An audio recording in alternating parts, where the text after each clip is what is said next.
in other areas, as long as they speak on themes which are of some relevance to politics and public affairs and so on. So this year we have invited such a speaker. And when I say we, actually, I should specify. Generally, what happens is every year, one of the faculty members, a colleague, is invited to organize the lecture for that year. And this year, as you have guessed, it is my colleague Shiranjan Aute, who has taken the initiative. The departmental committee entrusted him with this task, and so he has. So once that is decided, then it's basically the faculty member who chooses the theme and the speaker, etc. So that's how this has come about. I don't really want to take up too much of your time, except to say that you will all agree that this is a forum that is essentially academic.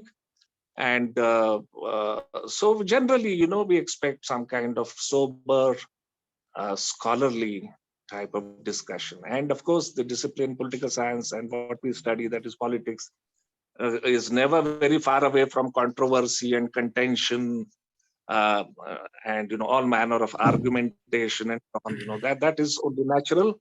And there are different perspectives, different ideological viewpoints, and all of that is perfectly legitimate. But then we, of course, also believe that whatever discussions go on, even though they may involve argumentation, etc., they should be,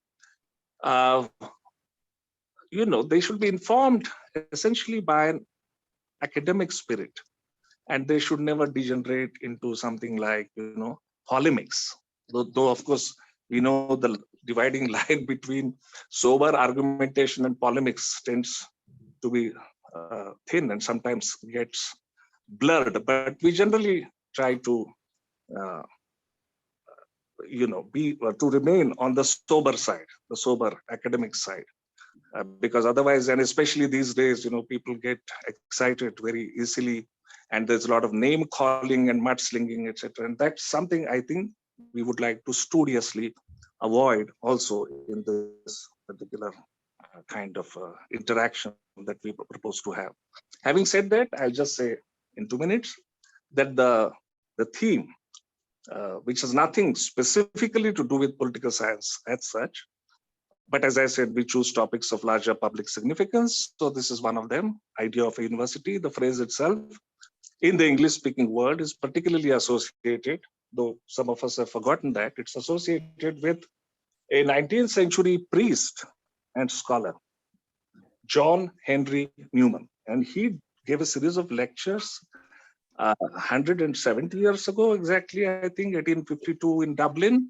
And that was the theme, the idea of a university, and where he was talking of the idea of university in terms of what we today call liberal education.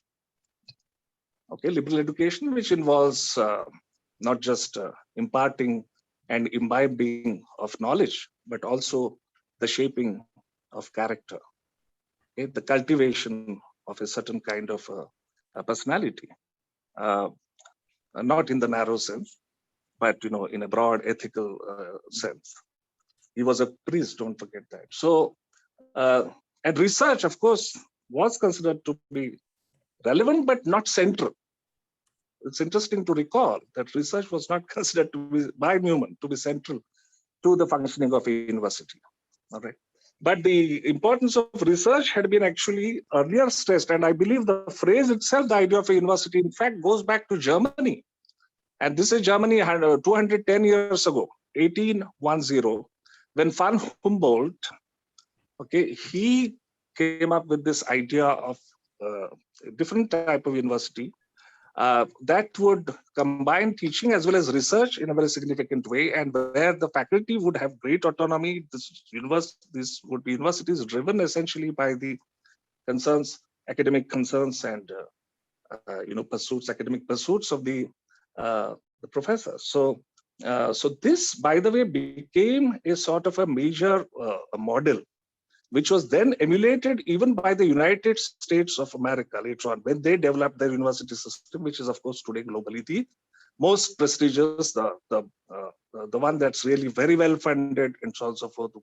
They produce so many Nobel laureates, etc. But let me just mention this to you quickly, that Göttingen University, for example, Germany, at one point, it had, within a period of some decades, it produced more than 40 Nobel laureates, Göttingen University, which is what they call an Enlightenment University of the Enlightenment era, that was set up, if I remember right, in the 18th century. And that, I think, later on exemplified precisely this German model.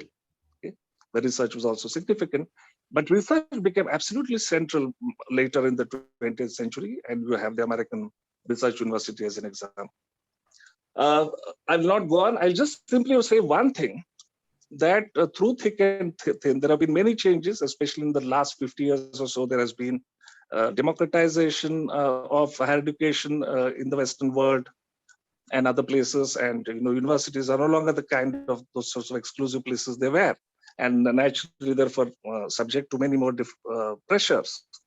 But I think one of the things that the major Western countries have managed to preserve through thick and thin, in spite of the rise of nationalism and, as I said, democratization, multiculturalism, through all of that, I think somewhere the idea of the autonomy of the university,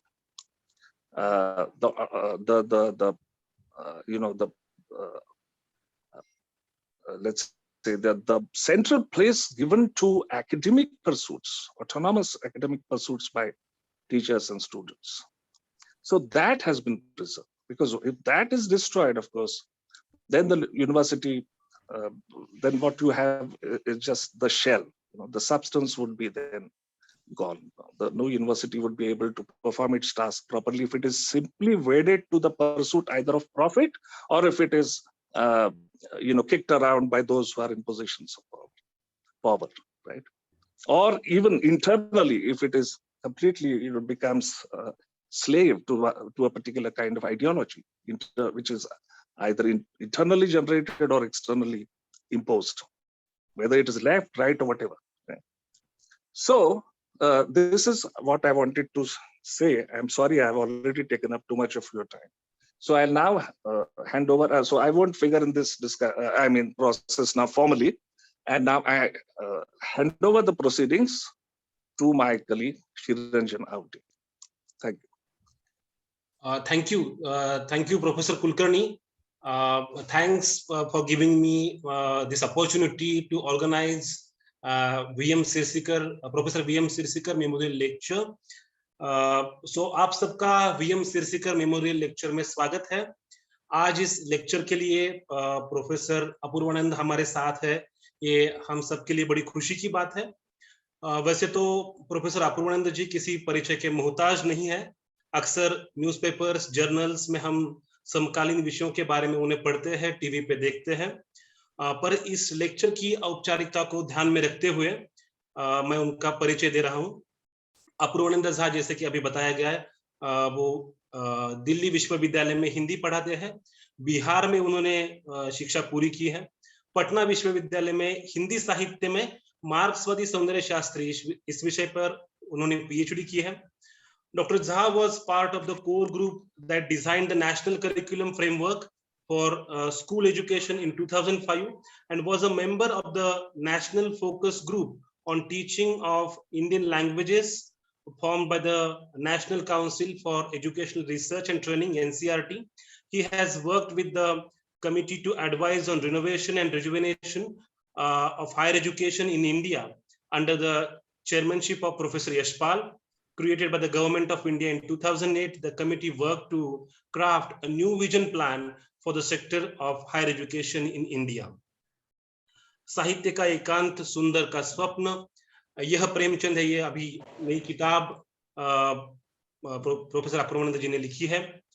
आज professor Apoorvanand जी जिस विषय पर बात करने वाले हैं, जिसका जिक्र अभी प्रोफेसर कुलकर्णी सर ने किया, the idea of a university, यह एक संपादित किताब है नंदिनी सुंदर, आलोक राय, शिव विश्वनाथन जैसे कई अकादमिक विद्वानों ने इस किताब में लिखा है।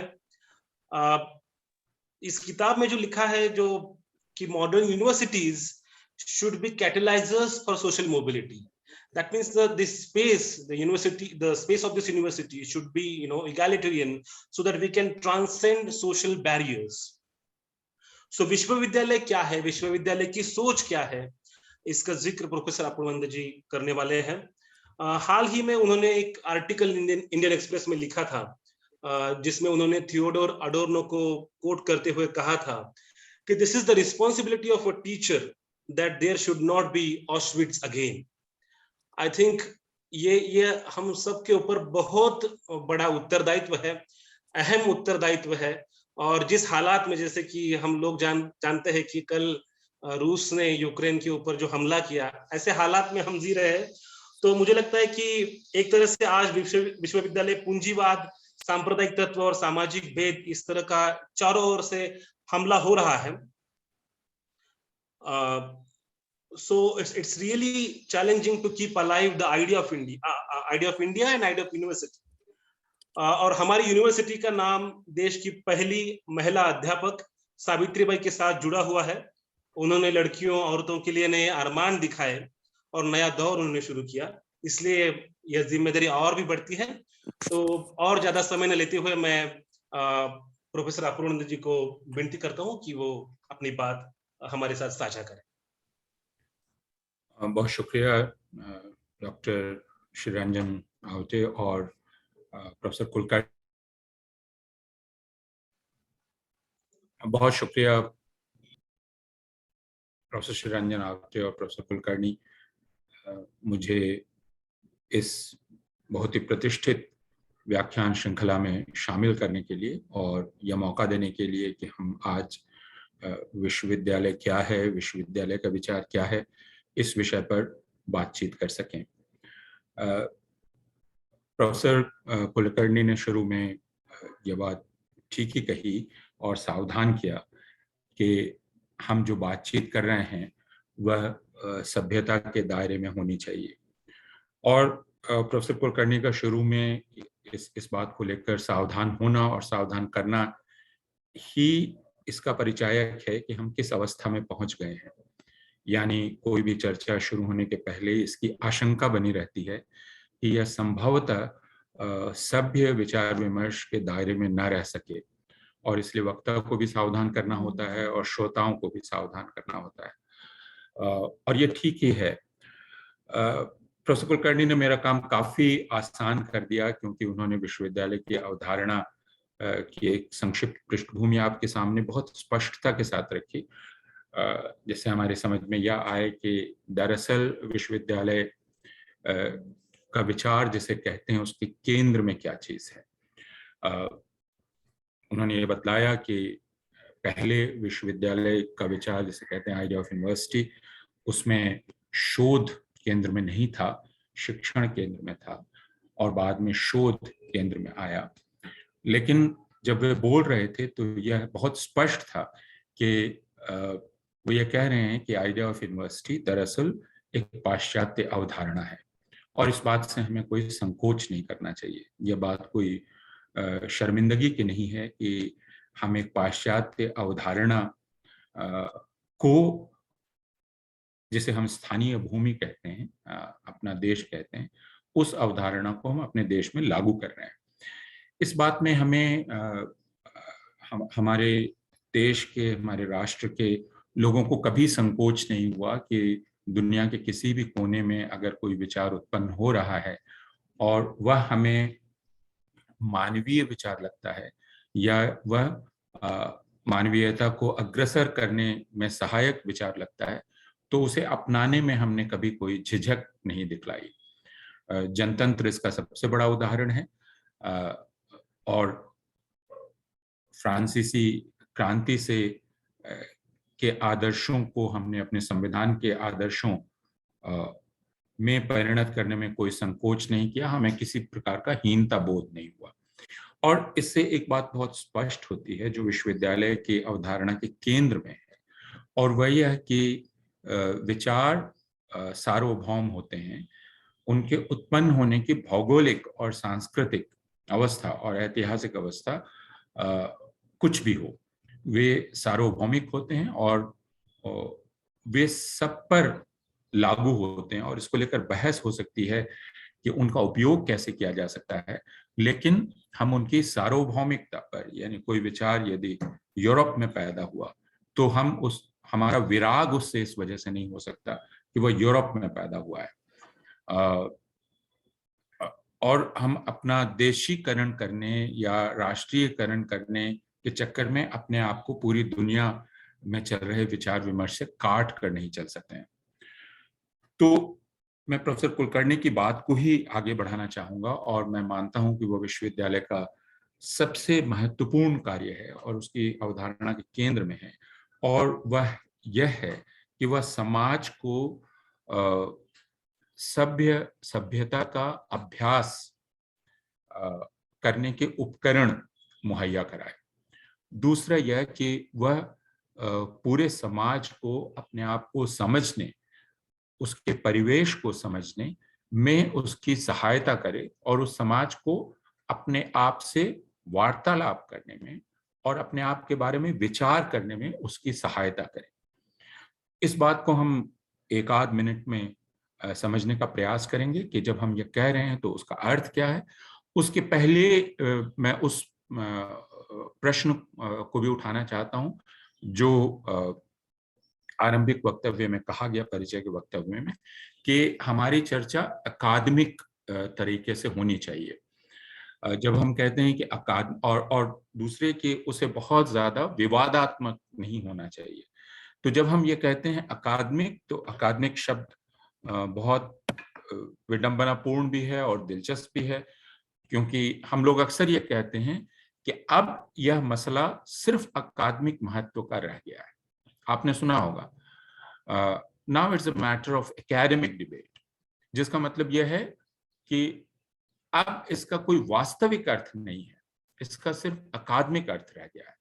जैसे टेरी गल्टन ने लिखा कि मार्क्सवाद जैसे जैसे राजनीतिक रूप से अपनी अर्थवत्ता खोता गया, वैसे वैसे अकादमिक दुनिया में उसका महत्व बढ़ता गया। तो उसका अकादमिक महत्व बढ़ता गया, लेकिन वास्तविक अर्थवत्ता उसकी कम होती गई, राजनीतिक शक्ति उसकी कम होती गई, और अकादमिक रूप से वो अधिक उपयोगी, अधिक चारों तरफ विभागों में और दूसरी जगह दिखलाई पड़ने लगा।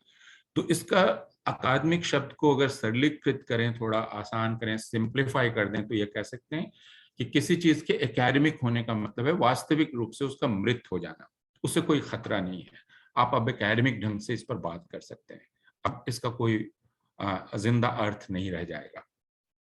लेकिन उसका अर्थ यह भी है कि जब हम अकादमिक कह रहे हैं तो हम किसी एक विचार को, किसी एक घटना को, किसी एक वस्तु को हम कई कोणों से उसकी परीक्षा करने और उससे कुछ हासिल न करने, यानी हमारे अंदर कोई उपयोगितावादी दृष्टि नहीं है जो हम उस विचार विमर्श को जो संचालित कर रही है, उस उपयोगितावादी दृष्टि से मुक्त होकर हम किसी एक विचार, किसी बिंदु से जूझ सकते हैं।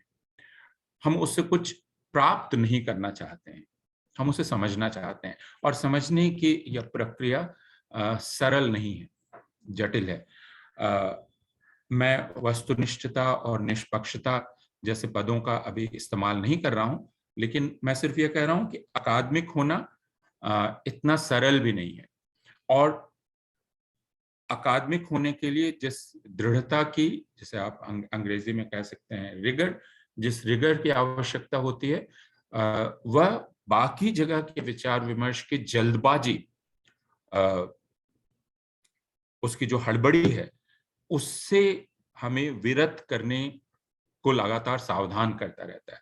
You have to be very rigorous in your arguments. आप कक्षा में जो चर्चा कर रहे हैं, आप विश्वविद्यालय के सेमिनार में जो चर्चा कर रहे हैं, वह सड़क पर, नुक्कड़ पर चाय पीते समय की जा रही चर्चा से भिन्न चर्चा है। इस बात का एहसास हम सारे लोगों को होना चाहिए कि आप मात्र अपना विचार व्यक्त नहीं कर सकते किसी विषय पर, आपको उसके लिए संपूर्ण आधार प्रस्तुत करना होगा। तो जब हम अकादमिक विचार विमर्श की भूमि तैयार करने की बात करते हैं तो हमारे सामने यह चुनौती मौजूद रहती है। और दूसरा, जैसा मैंने कहा कि विश्वविद्यालय का एक व्यापक उद्देश्य, विश्वविद्यालय के विचार का व्यापक उद्देश्य है समाज को अपने आप से बात करने की भाषा मुहैया कराना और उपकरण मुहैया कराना।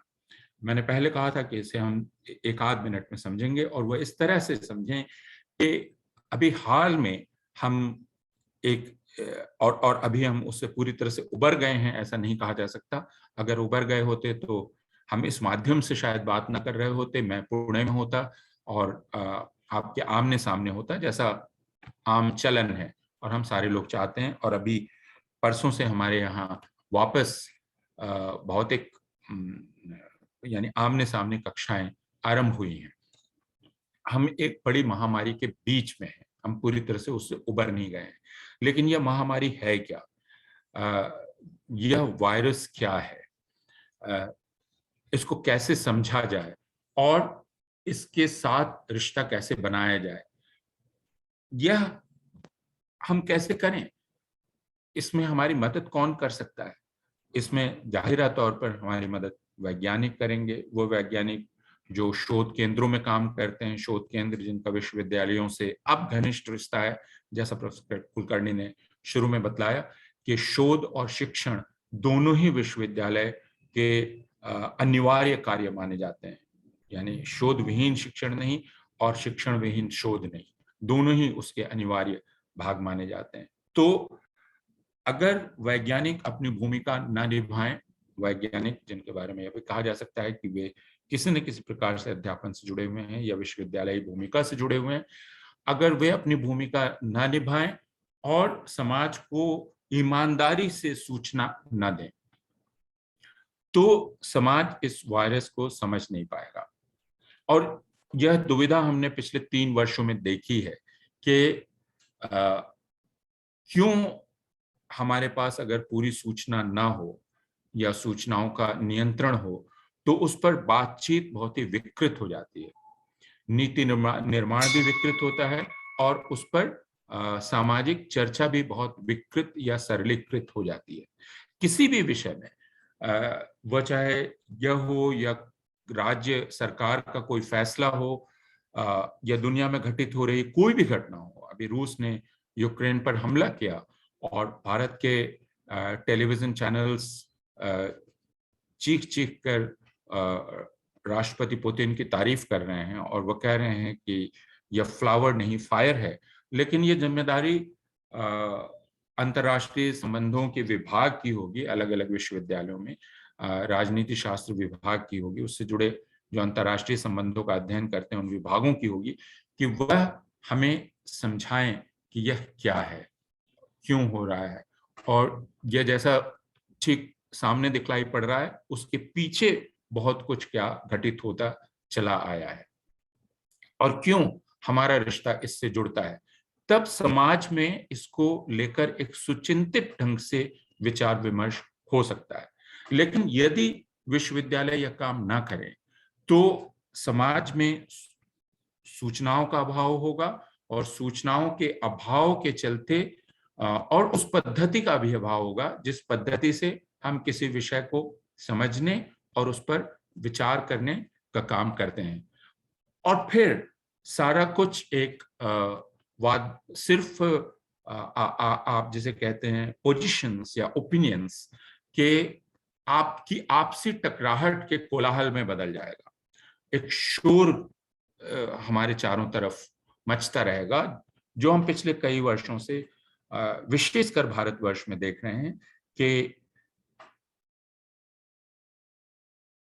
एक हमें घेर लिया है और हम किसी भी चीज को कायदे से समझ नहीं पा रहे हैं। और वह शायद हम इसलिए नहीं समझ पा रहे हैं कि विश्वविद्यालय अपनी भूमिका या तो जिम्मेदारी से निभा नहीं पा रहे हैं या उन्हें उस भूमिका का निर्वाह नहीं करने दिया जा रहा है। यह एक महत्वपूर्ण कार्य विश्वविद्यालय का है जिसे आइडिया ऑफ यूनिवर्सिटी नामक अपने व्याख्यानों की श्रृंखला में कहा था कि विश्वविद्यालय का उद्देश्य और उसका लक्ष्य ज्ञान है, ज्ञान का सृजन करना, ज्ञान निर्माण करना, लेकिन यह ज्ञान जीवन से बहुत ही करीब से जुड़ा हुआ है और इस ज्ञान की उन लोगों के जीवन में भी भूमिका है जो विश्वविद्यालय के परिसर में कभी प्रवेश नहीं करेंगे। तो ज्ञान अपने आप में लक्ष्य है, ज्ञान उद्देश्य है, ज्ञान किसी चीज का, किसी मंजिल को प्राप्त करने का साधन हो सकता है, लेकिन वह अपने आप में साध्य है। और जिसे आप डिसइंटरेस्टेड परस्यूट ऑफ नॉलेज कहते हैं, वह डिसइंटरेस्टेड परस्यूट ऑफ नॉलेज वह विश्वविद्यालय का कार्य है। जब हम डिसइंटरेस्टेड परस्यूट कहते हैं तो उससे यह भ्रम नहीं होना चाहिए कि हमारा दरअसल कोई हमारे कार्य में कोई हित नहीं है, लेकिन डिसइंटरेस्टेड जब हम ये कह रहे हैं तो सिर्फ यह कि वह किसी न्यस्त स्वार्थ की प्राप्ति के लिए किया जाने वाला ज्ञान व्यापार नहीं है। हम एक डिसइंटरेस्टेड तरीके से दुनिया को और चीजों को देखने का प्रयास कर रहे हैं। और उसके साथ ही विश्वविद्यालय जिस दूसरी भावना को जीवित रखना चाहता है वह है श्रेष्ठता की भावना को, उत्कृष्टता की भावना को। आप कहते हैं परस्यूट ऑफ एक्सीलेंस, उस उत्कृष्टता और श्रेष्ठता की भावना को वह जीवित रखना चाहता है। भाषा और साहित्य के विभागों में हम भाषा के प्रति सावधानी और भाषा को कायदे से बरतने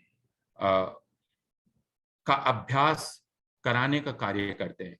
भाषा के प्रति आपकी संवेदनशीलता हो।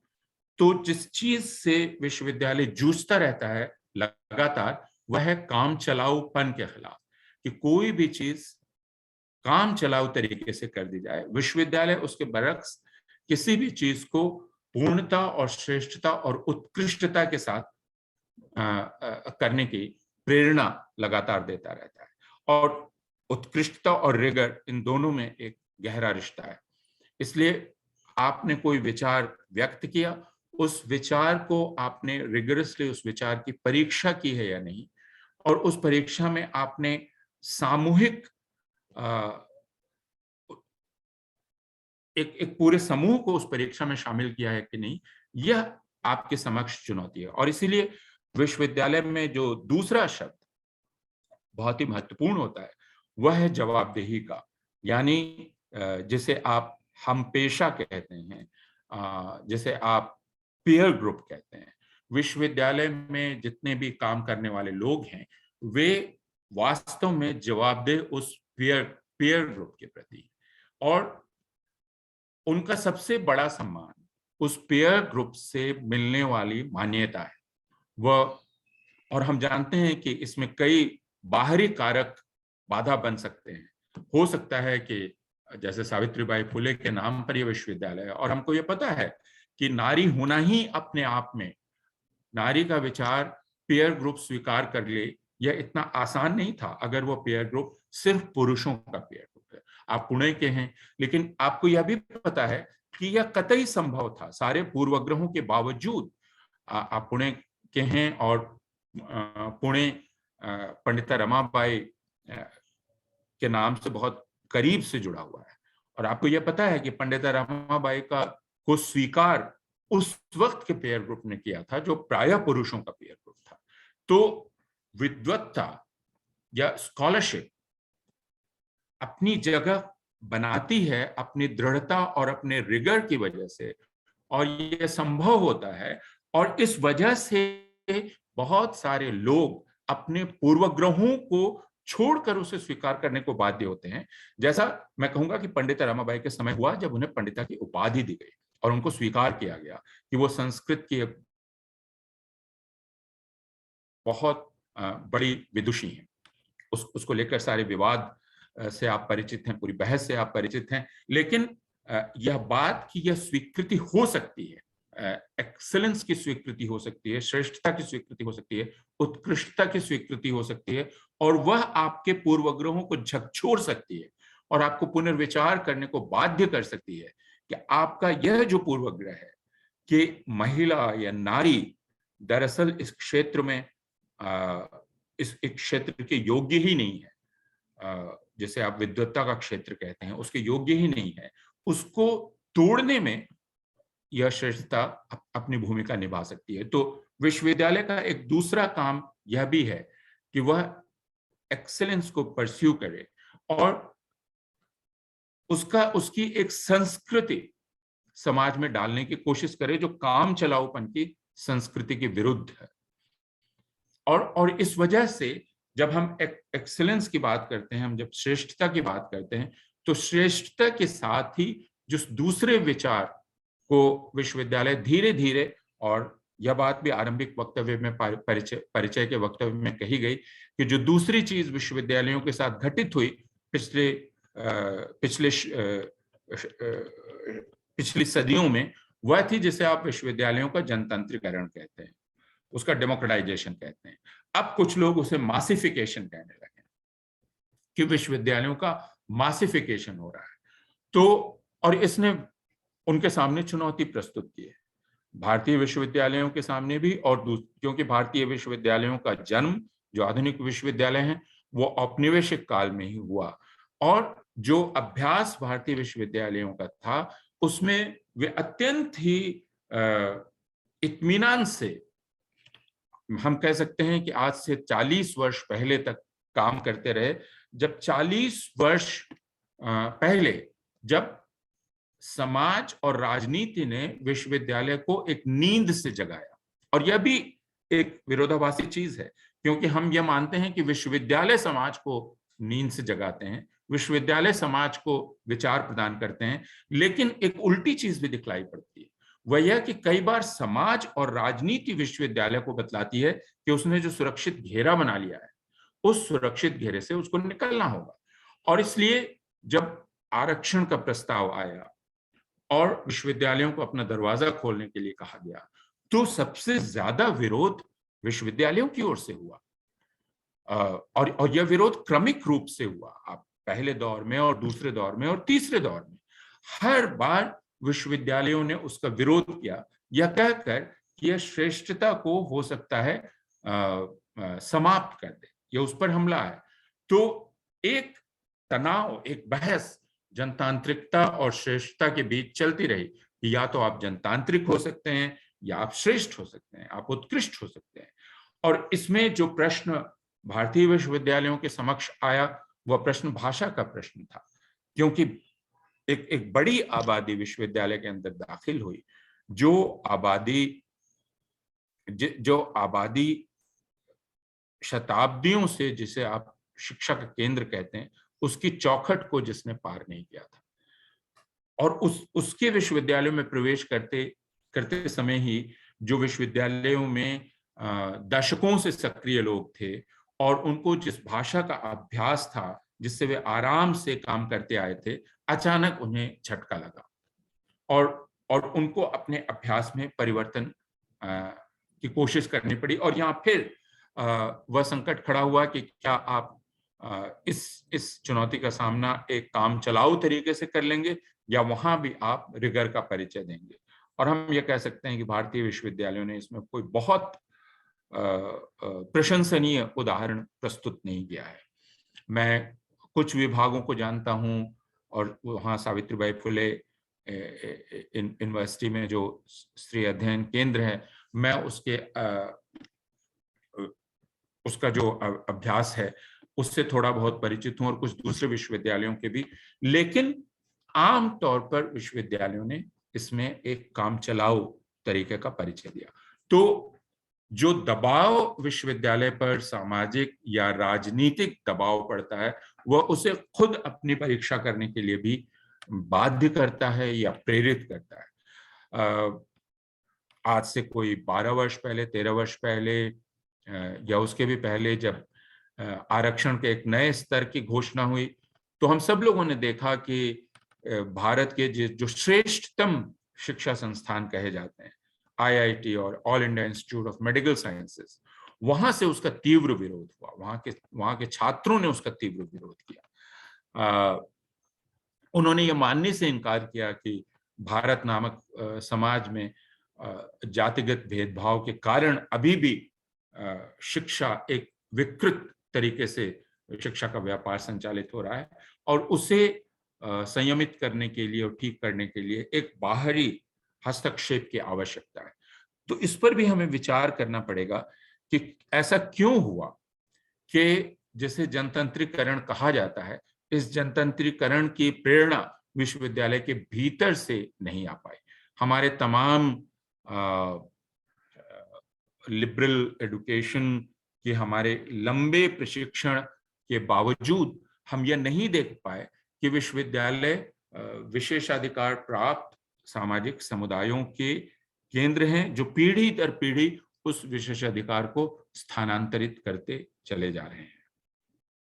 लेकिन इसके साथ ही यह बात भी थी कि शुरू से अब तक विश्वविद्यालयों की जो दूसरी बहुत बड़ी भूमिका थी, जिसके बारे में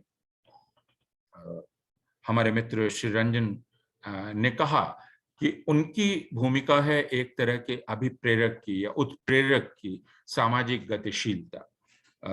गतिशीलता में। सामाजिक गतिशीलता से हमारा तात्पर्य क्या है?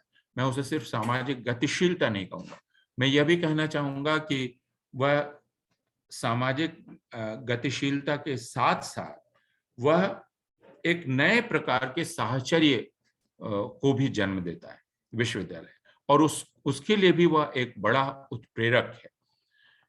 विश्वविद्यालय एक ऐसा परिसर है जो सारे लोगों को ये दिखलाई पड़ता है कि वह एक बड़े सामाजिक परिसर के भीतर एक परिसर है, लेकिन विडंबनापूर्ण तरीके से यह कहा जा सकता है कि वह स्वतंत्रता का परिसर है।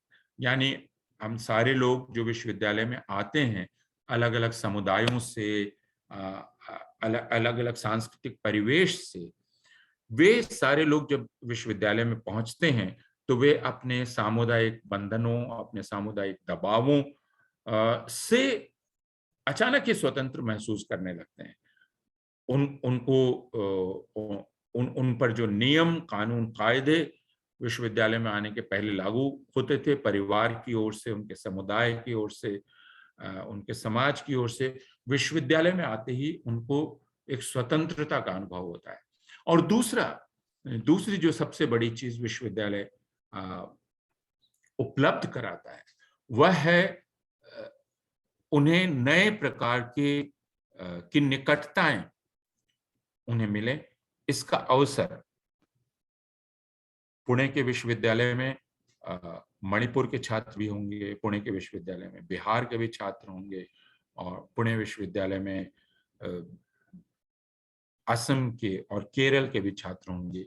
नहीं है तो ऐसा होना चाहिए। विश्वविद्यालय एक ऐसी ही जगह है, और इस वजह से अंतरभाषाई, अंतरराज्यीय, अंतरभौगोलिक, अंतर सांस्कृतिक संबंध विश्वविद्यालयों में स्थापित होते हैं। कई संबंध प्रेम संबंधों में बदलते हैं, कई किस्म के स्नेह संबंधों में बदलते हैं, और यह विश्वविद्यालय की एक बहुत बड़ी भूमिका है, और इसको अक्सर कम करके देखा गया है। लेकिन यह हमारे समाज के को नया करने में, उसके नवीकरण में एक सहायक या प्रेरक तत्व की भूमिका करता है। जब ये नई प्रकार की निकटताएं बनती हैं, तो ये नई निकटताएं एक नए समाज का निर्माण करने में हमारी मदद करती हैं। विश्वविद्यालय के विचार में ही एक प्रकार की विश्वजनीनता है, हम यह कह सकते हैं। इन नई निकटताओं में जो बात अंतर्भूत है, जो बात न्यस्त है, जो बात छिपी हुई है, वह है एक अंतर्राष्ट्रीयता का भाव। विश्वविद्यालय स्वभाव से ही अंतर्राष्ट्रीय होते हैं, क्योंकि आप विश्वविद्यालय में ज्ञान का विभाजन राष्ट्रीय और दूसरे राष्ट्र का करके नहीं करते। वह ज्ञान आपका ज्ञान है। आप जब राजनीति शास्त्र पढ़ाते हैं, तो राजनीति शास्त्र पढ़ाते समय जिन राजनीति शास्त्रियों के हवाले से आप बात करते हैं, वे सब आपके लोग हैं। आपके ज्ञान के क्षेत्र के पूर्वज हैं और आपके ज्ञान के क्षेत्र के सहचर हैं। इसलिए किसी भी ज्ञान के क्षेत्र का, वह राजनीति शास्त्र हो या वह दर्शन हो या वह साहित्य हो, इसका पेयर ग्रुप राष्ट्रीय पेयर ग्रुप नहीं होता है।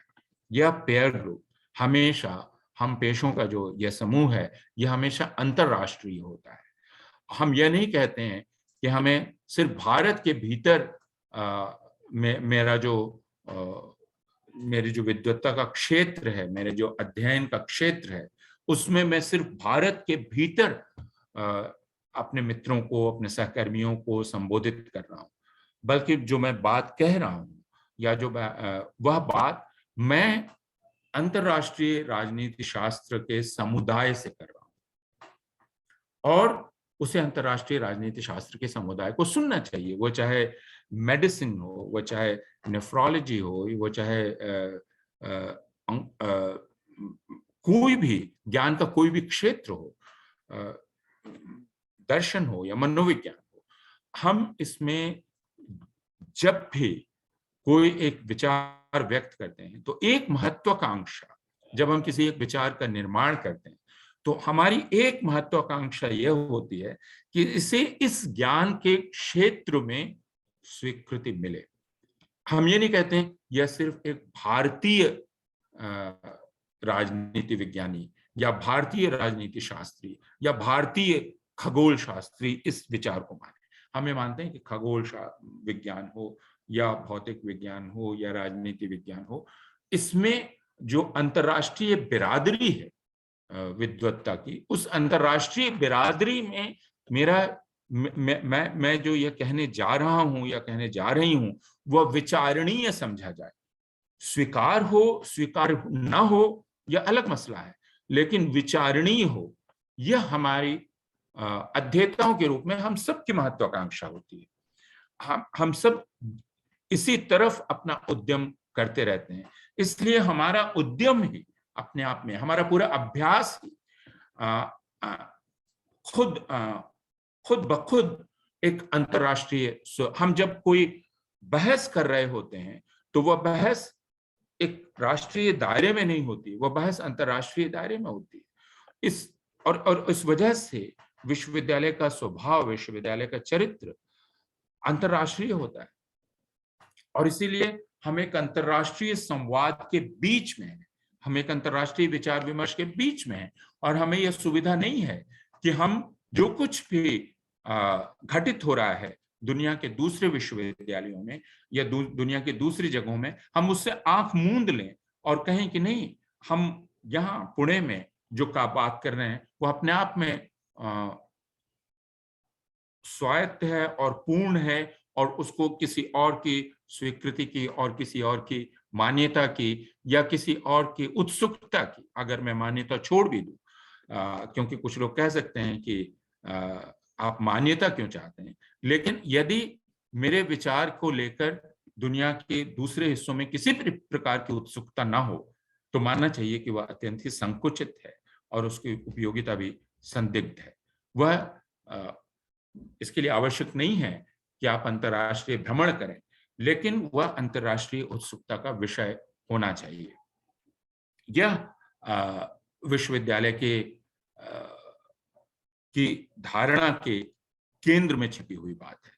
तो और यह सब कुछ जनतंत्र से जुड़ा हुआ है, जिसे आप एक अंतरराष्ट्रीय स्वभाव कहते हैं, पारस्परिकता का स्वभाव कहते हैं, जो हमें अपने दिए हुए दायरों से, और वो दिए हुए दायरे हमारी भाषा के दायरे हो सकते हैं, हम जिस सांस्कृतिक परिवेश से निकले हैं, जिसके निर्माण में मेरी कोई भूमिका उसके पहले तक नहीं रही है, वह मेरा दिया हुआ दायरा हो सकता है, मेरी भाषा का दायरा हो सकता है। उस दायरे में रहते हुए हम जब विश्वविद्यालय परिसर में प्रवेश करते हैं तो वह हमें चुनौती देता है कि क्या तुम एक नई पारस्परिकता विकसित कर सकते हो, क्या तुम एक सांस्कृतिक संवाद की स्थिति विकसित कर सकते हो, क्या जो मनुष्य का स्वभाव कहा जाता है, मूल स्वभाव, जिसके लिए विश्वविद्यालय सबसे मुफीद माहौल आपको मुहैया कराता है, यानी क्या आप खुद अपना अतिक्रमण कर सकते हैं, अपनी सीमा का अतिक्रमण कर सकते हैं, आप ट्रांसेंड कर सकते हैं अपने आप को, और विश्वविद्यालय इसका अवसर आपको प्रदान करता है। विश्वविद्यालय इसका अवसर भी प्रदान करता है कि आप स्वयं अपनी विद्या के क्षेत्र में ही निवास करें, यानी आपका संसार ये बाहरी संसार ना हो जो सामाजिक संसार है, बल्कि वह आपकी विद्या का या आपकी विद्वत्ता का क्षेत्र वही आपका संसार हो। और हम ऐसे कई विद्वानों को जानते हैं जो जिनका घर, आप कह सकते हैं जिनका ओढ़ना बिछौना उनका वही संसार था, और वह वहां से बाहर निकलकर जिस वास्तविक संसार को हम जानते हैं उसमें काफी अजनबी महसूस भी करते थे। और ऐसे लोगों का अपना महत्व है। हम ये नहीं कह सकते कि आप सामाजिक रूप से प्रासंगिक नहीं है। विश्वविद्यालय इस बात की पूरी छूट देता है, इस बात का पूरा अवसर देता है कि वह इस सामाजिक प्रासंगिकता का या राजनीतिक प्रासंगिकता का दबाव ज्ञान पर न डाले।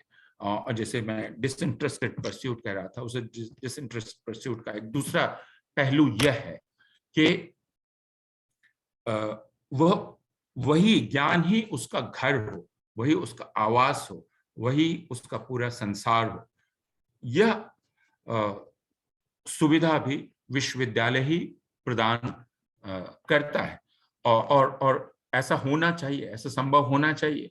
और समाज का इस प्रकार का दबाव विश्वविद्यालय पर नहीं पड़ना चाहिए कि विश्वविद्यालय हमेशा समाज को साबित करे कि वह उसके लिए किस प्रकार उपयोगी है।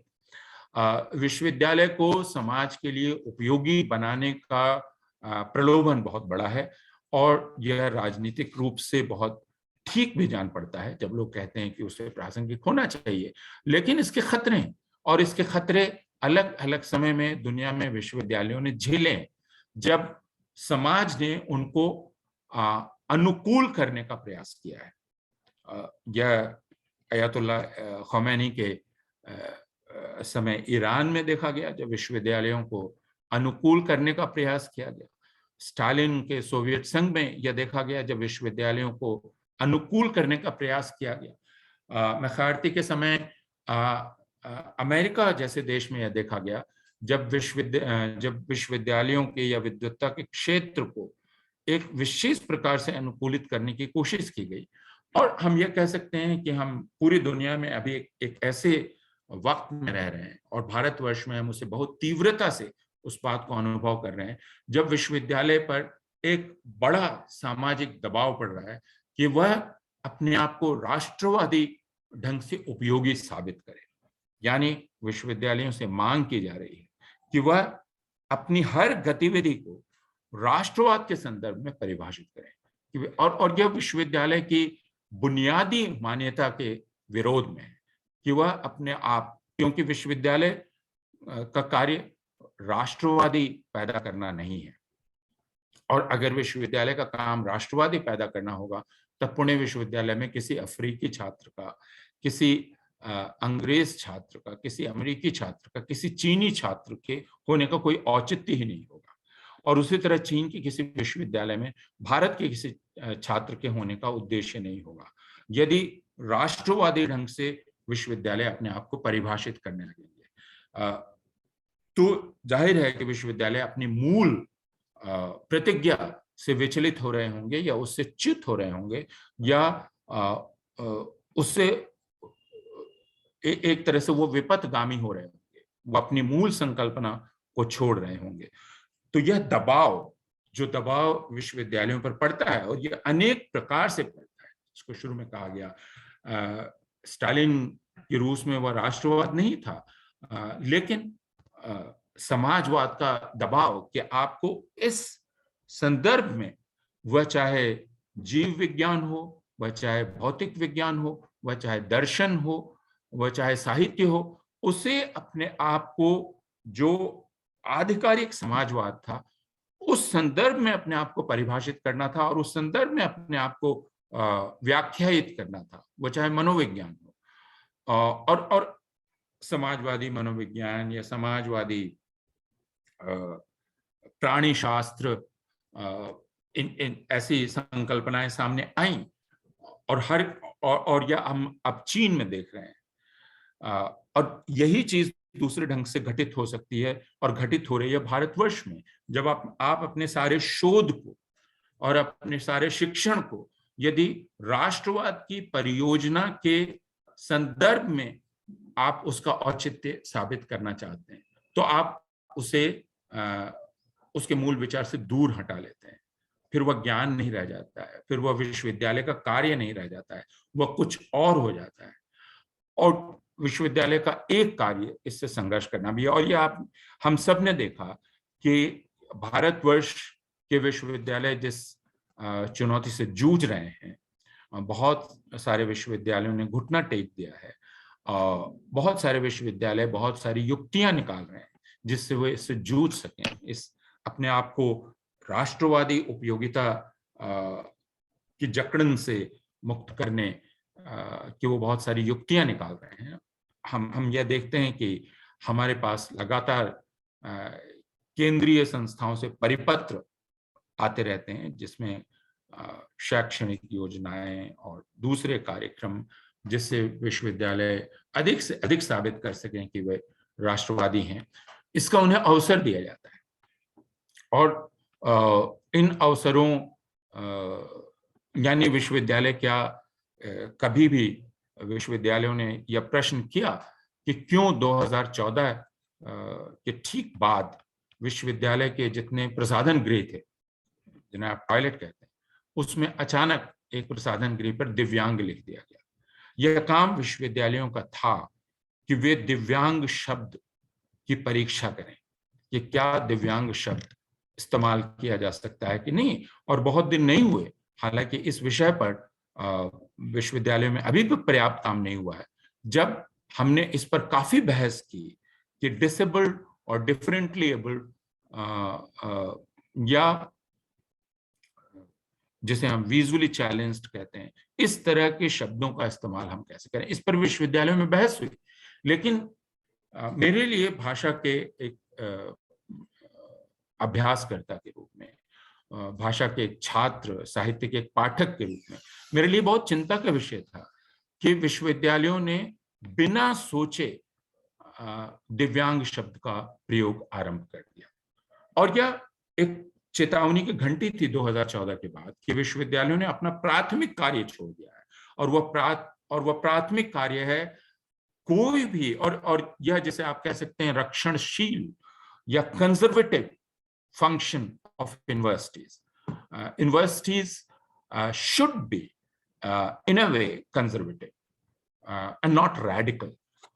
ये बात थोड़ी अटपटी लग सकती है, लेकिन विश्वविद्यालय कंजर्वेटिव इसलिए होते हैं कि वह नएपन का स्वांग भरने वाली या नएपन का दावा करने वाली किसी भी अवधारणा को आसानी से प्रवेश नहीं देते हैं। यह पीयर ग्रुप भी करता है। और बहुत लोग ये कह सकते हैं कि यह दरअसल वो यथास्थिति की रक्षा करने के लिए कह रहे हैं, लेकिन इस बात पर विचार करने का बहुत अवकाश यहाँ नहीं है। हम ये जानते हैं कि ज्ञान के क्षेत्र में किसी भी विचार को प्रवेश करने के लिए बहुत सारी परीक्षाएं देनी पड़ती हैं और उन परीक्षाओं से उत्तीर्ण होकर ही वह ज्ञान स्वीकार्य ज्ञान हो सकता है।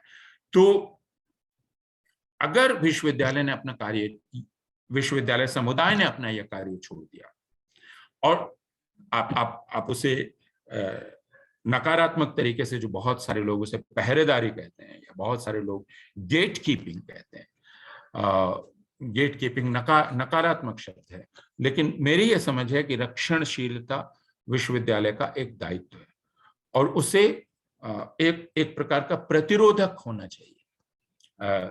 और आमतौर पर सत्ता, राजनीतिक सत्ता, जनतांत्रिकता के दबाव से किसी चीज को तुरंत स्वीकार कराना चाहती है। विश्वविद्यालय उसका प्रतिरोध कर पाता है कि नहीं, उतनी ताकत उसमें है कि नहीं, यह एक विषय है जिस पर हमें विचार करना चाहिए। जैसे मुझे यह देखकर भी बहुत आश्चर्य हुआ कि 2014 के आते ही अचानक विश्वविद्यालयों ने स्वच्छता दिवस को अपना लिया, बिना स्वच्छता की उस पूरी अवधारणा पर विचार किए हुए, जबकि उसके कुछ वर्ष पहले ही विश्वविद्यालयों ने सोशल एक्सक्लूजन की पढ़ाई शुरू की थी। और इसलिए यह संभव होना चाहिए था कि हम उस विषय पर विचार करें कि इस अभियान को क्या हम तुरंत ही एक परिपत्र आते ही चलाएंगे या नहीं चलाएंगे। तो ये कुछ दायित्व विश्वविद्यालयों के हैं, जिसे हम जनतंत्रीकरण कहते हैं। जनतंत्रीकरण के सरलीकरण के खतरे को समझना भी विश्वविद्यालय का काम है कि जनतंत्रीकरण सिर्फ संख्या का विषय है या जनतंत्रीकरण दरअसल इस संख्या के खाल में बहुसंख्यकवाद के घुस आने और कब्जा कर लेने से लड़ने का भी काम जनतांत्रिक काम है, बल्कि वही जनतांत्रिक काम है। जिस समय आप संसदीय जनतंत्र में बहुमत हासिल करके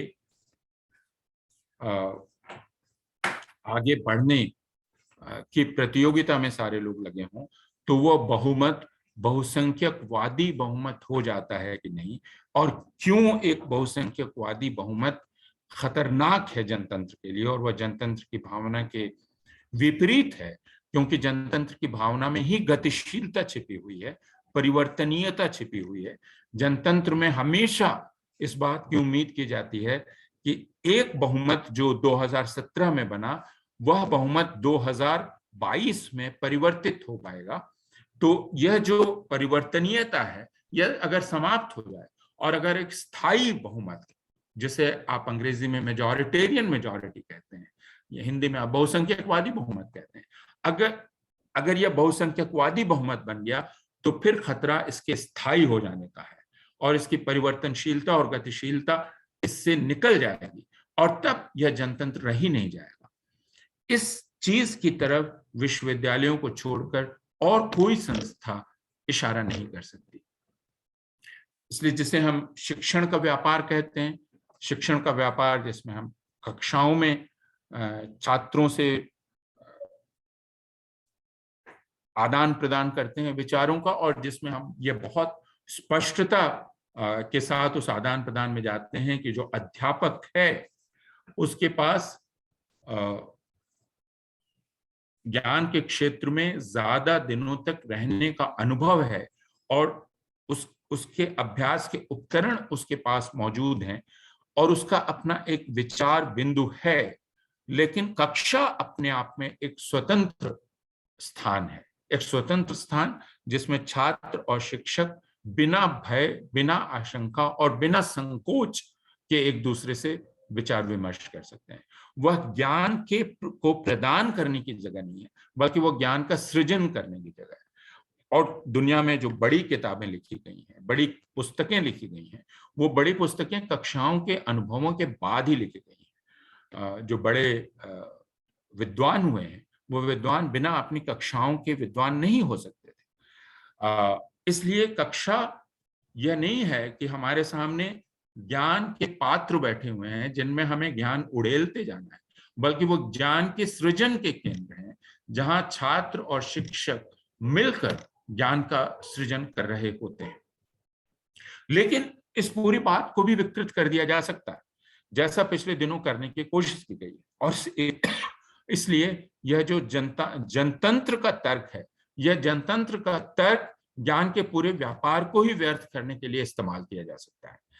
मसलन पिछले दिनों में आपने यह देखा होगा कि यह प्रस्ताव दिया जा रहा है कि छात्र स्वयं यह तय कर सकते हैं कि वे किस प्रकार पाठ्यक्रम निर्माण करें, और इसको कहा जा रहा है कि यह छात्रों का जनतांत्रिक अधिकार है। और जैसा मैंने कहा कि यह एक बहुत ही आकर्षक प्रलोभन है जिसे आप जनतांत्रिकता का छद्म कह सकते हैं, और ऐसा करके छात्रों को जो चयन का एक भ्रम दिया जा रहा है कि वे चुनाव कर सकते हैं, और शिक्षक को यह कहा जा रहा है कि अब उसे एक नई भूमिका में आ जाना चाहिए, जो नई और इसलिए वे कह रहे हैं कि अब जो पाठ्यक्रम होंगे वो शिक्षक द्वारा संचालित नहीं होंगे, उसके केंद्र में शिक्षक नहीं होगा, बल्कि उसके केंद्र में छात्र होगा, और छात्र उस पाठ्यक्रम की योजना करेगा और शिक्षक उसमें मात्र एक सहायक होगा। और वे इससे कह रहे हैं कि यह एक तरह से शिक्षकों की भूमिका का उन्नयन है। Now they are being upgraded. लेकिन जैसा मैंने कहा कि यह एक प्रकार का छलावा है, यह जनतंत्र का एक बहुत ही आकर्षक तर्क छात्रों को दिया जा रहा है, बिना यह देखे कि ज्ञान की योजना कैसे बनेगी, उसे संयोजित कैसे किया जाएगा, इसके पीछे भी एक अभ्यास की आवश्यकता है। और जो 12वीं कक्षा के बाद विश्वविद्यालय में प्रवेश कर रहा है, उससे उसको यह भ्रम दिलाना कि वह पूरी योजना बना सकेगा और उस योजना के आधार पर वह अपने शिक्षकों का चुनाव कर सकेगा, यह भ्रम से अधिक कुछ नहीं है। और फिर जैसा मैंने कहा कि भारत के विश्वविद्यालयों में यह तर्क यह कह कर दिया जाता है कि यह अमेरिका के विश्वविद्यालयों में चलन है, बिना यह देखे कि अमेरिका के विश्वविद्यालयों की पूरी अकादमिक संस्कृति किस प्रकार की है। और यह आखिरी बात है जिसको कह के मैं रुकना चाहूंगा, और आगे अगर कोई विचार विमर्श होगा तो उसमें और बातें जोड़ी जा सकती हैं। वह ये कि विश्वविद्यालय या शिक्षा संस्थान दरअसल सांस्कृतिक इकाइयां हैं, वे सांस्कृतिक इकाइयां हैं और उनका आवयविक संबंध अपने समाज से है। तो आप जब ये कहते हैं कि हाँ श्रेष्ठता का विचार है, और इसका अर्थ यह है कि चूंकि श्रेष्ठ विश्वविद्यालय आईवी लीग यूनिवर्सिटीज हैं, तो हम आईवी लीग यूनिवर्सिटी के आइडिया को भारतवर्ष में प्रत्यारोपित कर सकते हैं। लेकिन आईवी लीग यूनिवर्सिटी एक ऐतिहासिक क्रम में विकसित हुई हैं, जो आवयविक रूप से अपनी जमीन से, अपनी संस्कृति से जुड़ी हुई हैं। इसलिए उनकी पूरी एक गाथा है, विकास की गाथा, और आप उसको लाकर एक दूसरी जगह प्रत्यारोपित नहीं कर सकते हैं। श्रेष्ठता को आप प्रत्यारोपित नहीं कर सकते, श्रेष्ठता को आपको अर्जित करना पड़ता है। इस विचार फिर श्रेष्ठता के, जैसा मैंने कहा कि जनतंत्र के विचार का की खाल ओढ़कर भी, या उससे ओढ़कर भी, क्योंकि वो आकर्षक लगता है, आपको छला जा सकता है, और उसी तरह श्रेष्ठता के विचार के खाल ओढ़कर भी छला जा सकता है, जिसमें यह कहा जा सकता है कि चूंकि आईवी लीग यूनिवर्सिटी में फिलॉसफी के और पॉलिटिकल साइंस के और शिक्षा के और विज्ञान के सबसे बड़े विद्वान मौजूद हैं, वहाँ नोबेल लॉरिएट्स मौजूद हैं, इसलिए क्यों नहीं हम उनके ज्ञान को भारत के सारे छात्रों तक पहुंचाएं, और भारत में जो अध्यापक हैं वे मात्र उनके ज्ञान को वितरित करने के वितरण, भारत के विश्वविद्यालय उसके वितरण केंद्र होंगे। यह मैसिव ऑनलाइन ओपन कोर्सवेयर की धारणा को विश्वविद्यालयों में लागू करने का एक तर्क था। अमेरिका में 2012 के बाद इसको लेकर काफी बहस हुई अमेरिकी विश्वविद्यालयों में। इसमें पुनः जैसा मैंने कहा, जनतंत्र का एक आकर्षक तर्क था। इसमें व्यापक बनाने की और छात्रों को उनकी सुविधा अनुसार ज्ञान का अभ्यास करने का भी एक प्रलोभन था, और यह कहा जा रहा था कि श्रेष्ठता भी समान रूप से वितरित होगी। लेकिन अमेरिका में जो बहस चली, आपको ये पता है, एक वहां के राज्य के विश्वविद्यालय को जब एक open massive open courseware company ने प्रोफेसर सैंडल, जो राजनीति विज्ञान के सारे लोग उनके नाम से परिचित हैं, उनका मशहूर कोर्स जस्टिस पर वह शामिल करने के लिए कहा, जो मूक्स में की शक्ल में था, और उस राज्य के विश्वविद्यालय के अध्यापकों ने, दर्शन शास्त्र के अध्यापकों ने उसका विरोध किया, और उन्होंने प्रोफेसर सैंडल को भी लिखा कि आपकी विद्वत्ता से हमें कोई इनकार नहीं और आपकी श्रेष्ठता से भी हमें कोई इनकार नहीं, लेकिन यह हमारा अधिकार है, हम अध्यापकों का अधिकार है कि हम अपना पाठ्यक्रम खुद बनाएं, उसकी योजना हम स्वयं बनाएं, यह हमारी स्वायत्तता है, और इस स्वायत्तता को हम इस सरलता और जनतंत्र के तर्क के हवाले नहीं कर सकते। और प्रोफेसर सैंडल ने सार्वजनिक रूप से स्वीकार किया कि यह स्वायत्तता उस विभाग की है, उस विश्वविद्यालय की है, और वह दूसरे तर्कों से उस स्वायत्तता को खंडित नहीं किया जा सकता। तो अमेरिका के विश्वविद्यालयों में स्वायत्तता के इस तर्क के साथ कभी भी समझौता नहीं किया जाता है, लेकिन भारत में स्वायत्तता एक ऐसी चीज है जिसे हमेशा ही तर्क कर दिया जा सकता है। इसलिए विश्वविद्यालय अनुदान आयोग आपके पाठ्यक्रम का 80% निर्माण करने का दावा करता है और विश्वविद्यालयों से ये कहता है कि आप सिर्फ 20% निर्माण करें, और उसी तरह यह ऐसी योजनाएं या ऐसी नीतियां प्रस्तावित की जाती हैं कि आप ऑनलाइन कंपोनेंट जो है उसे आप 40% से 70% तक ले जाएं, और जो फिजिकल कंटेंट है यानी सीधे टीचिंग है उसे आप घटाते घटाते 30% तक ले आए। यह बहुत स्पष्ट रूप से देखा जा सकता है कि यह अध्यापक की स्वायत्तता, विभाग की स्वायत्तता और विश्वविद्यालय की स्वायत्तता में दखलंदाजी है। आरंभ में प्रोफेसर कुलकर्णी ने जो कहा, जिस अवधारणा की बहुत दृढ़ता से रक्षा की जानी चाहिए, वह है स्वायत्तता की अवधारणा।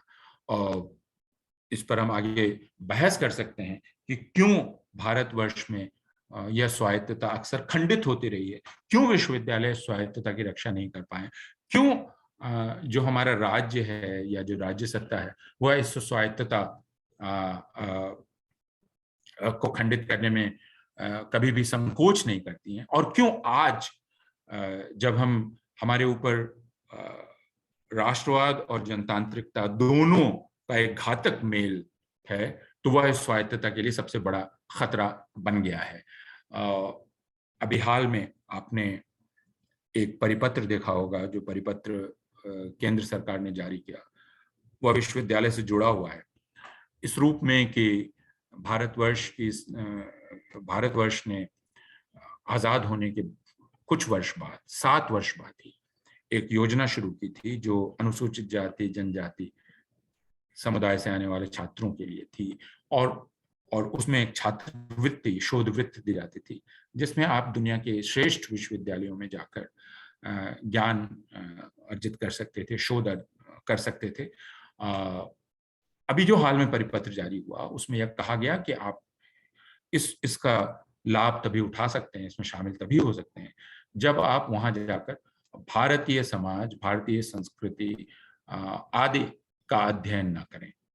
वह अध्ययन आप करने के लिए आप भारत में विश्वविद्यालय कर सकते हैं, और इस पर हम चर्चा के दौरान विचार कर सकते हैं कि क्यों यह ज्ञान के पूरे विचार के ही विरुद्ध है, विश्वविद्यालय के पूरे विचार के ही विरुद्ध है, और क्यों यह अध्येता की स्वायत्तता में दखलंदाजी है, और क्यों वह इस ज्ञान के क्षेत्र को संकुचित करने का प्रयास करता है।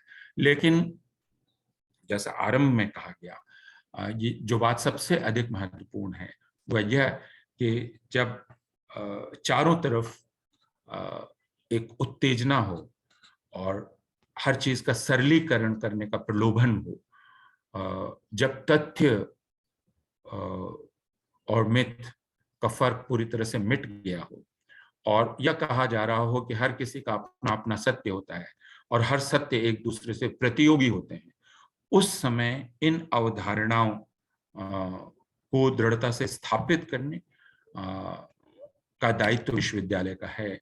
और जैसे दुनिया के दूसरे विश्वविद्यालयों के समक्ष, वैसे भारत के विश्वविद्यालयों के समक्ष भी यह एक चुनौती है कि क्या वे अभी तथ्य की सत्ता को, क्या वे सत्य की सत्ता को, क्या वे तर्क की सत्ता को, क्या वे यह बतला सकते हैं कि हाँ, हम आपस में तर्क करके किसी एक जगह पहुंच सकते हैं।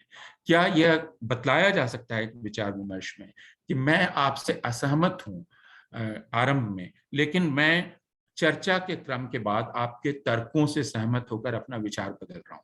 क्या यह संभव है? क्या ऐसा किया जा सकता है? अगर ऐसा नहीं किया जा सकेगा तो जनतंत्र का बचा रहना संभव नहीं है, क्योंकि जनतंत्र में तथ्य महत्वपूर्ण है, तर्क महत्वपूर्ण है, विश्वास महत्वपूर्ण है, ज्ञान की सत्ता का स्वीकार महत्वपूर्ण है। अगर ज्ञान की सत्ता व्हाट्सएप के आगे समाप्त हो जाए या गूगल के आगे समाप्त हो जाए, अगर एक राजनीति शास्त्री जो कह रहा हो और एक कोई व्यक्ति जो कह रहा हो कि मेरा इस पर विश्वास है, इसलिए आपने जो 30 वर्ष अध्ययन और शोध किया है उसका कोई अर्थ नहीं, क्योंकि मेरा विश्वास है, और मेरा विश्वास और आपका निष्कर्ष, इन दोनों में प्रतियोगिता है और मैं आपके निष्कर्ष को क्यों मानूं। जब हमारी अवस्था यहां तक पहुंच गई है तब तथ्य, विश्वास, ज्ञान की सत्ता, तर्क, एक दूसरे से असहमति लेकिन सहमत होने की प्रस्तुति, संवाद की अवस्था, बोलने की आजादी अवश्य हो, जिसे हम बोलने की आजादी कहते हैं। और अक्सर जब हम ये देखते हैं, और पिछले दिनों में बहुत बार हुआ कि अध्यापकों पर मुकदमे हुए। हम केरल विश्वविद्यालय के अपने युवा अध्यापक का किस्सा जानते हैं, सेबेस्टियन का, जिनको निलंबित ही कर दिया गया उनकी कक्षा के कारण। तो हम उसे अभिव्यक्ति की आजादी बतलाते हैं, लेकिन मैं उसे जानने की आजादी और ज्ञान की आजादी से जोड़ता हूं। तो अभिव्यक्ति की आजादी का एक अर्थ सुनने की क्षमता भी है, कि मैं आपको सुन सकता हूं कि नहीं, मैं आपसे असहमति जाहिर करूं, लेकिन मैं आपसे सहमत भी हो सकता हूं कि नहीं, यह प्रस्तुति ही मेरे अंदर है कि नहीं। हम इन सारे अभ्यासों को लेकर ही विश्वविद्यालय में प्रवेश करते हैं, और चाहते हैं कि विश्वविद्यालय इसे सामाजिक स्वभाव का अंग बना सकें, अगर ऐसा विश्वविद्यालय कर सकें। लेकिन हम ये जानते हैं कि ये आज बहुत बड़े साहस का कार्य है, और ऐसा नहीं होना चाहिए, और ऐसा होना बहुत दुर्भाग्य की बात होगी कि ज्ञान का सृजन एक प्रकार का दुस्साहस हो जाए, और वो व्यक्तिगत और निजी वीरता का विषय बन जाए, और उसमें किसी भी प्रकार की सामूहिकता न बचे। और अगर ऐसा हुआ तो विश्वविद्यालय के विचार को नष्ट होने से कोई नहीं बचा सकता। लेकिन यह तथ्य कि आज हम लोग बैठकर यह बातचीत कर रहे हैं, इसका मतलब यह है कि विश्वविद्यालय के विचार का संघर्ष अभी जारी है। आपका एक बार फिर बहुत बहुत शुक्रिया मुझे सुनने के लिए, और कोई भी प्रश्न होंगे तो मैं उनके लिए प्रस्तुत हूँ। बहुत बहुत शुक्रिया सर। हेलो, आवाज आ रही है? जी जी, आपकी आवाज आ रही। बहुत ही इंसाइटफुल लेक्चर था आपका। तो मैं ऑडियंस से विनती करता हूं कि अगर आपको कुछ सवाल है तो आप टाइप भी कर सकते हैं या सीधा पूछ भी सकते हैं।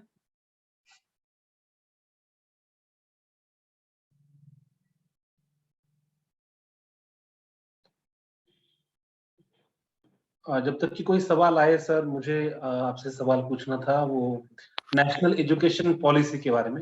हाँ विशाल। हाँ सर, मुझे सवाल पूछना था। बिल्कुल।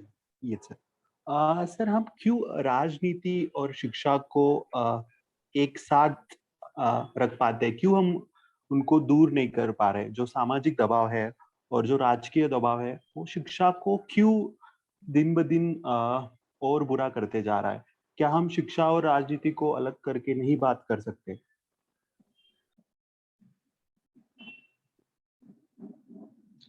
सर आपका माइक ऑफ है सर। यह बात इस विभाग के विद्वान अधिक ठीक तरीके से समझा सकेंगे, श्री रंजन जी और मंगलेश कुलकर्णी जी और बाकी तमाम लोग। लेकिन आधुनिक समाजों को पिछले समाजों से भिन्न इस रूप में माना जा सकता है, और ये मैं कोई मौलिक बात नहीं कह रहा हूं, कि हम सारे लोग अपने आप को एक राजनीतिक समुदाय के रूप में देखते हैं, राजनीतिक प्राणी के रूप में देखते हैं। यह एक खासियत है आधुनिक समाज की, कि all of us are essentially political beings। तो यह जो राजनीतिक तत्व हमारे स्वभाव का एक अनिवार्य अंग बन गया है, इसकी उपेक्षा हम नहीं कर सकते। हम सब राजनीतिक प्राणी हैं और हम राजनीतिक समुदाय हैं। इसलिए यह अपेक्षा करना या यह उम्मीद करना कि शिक्षा का व्यापार राजनीति से अलग होगा, शिक्षा ही अपने आप में एक राजनीतिक कार्य है। और हम जब शिक्षा के अलग अलग पक्षों का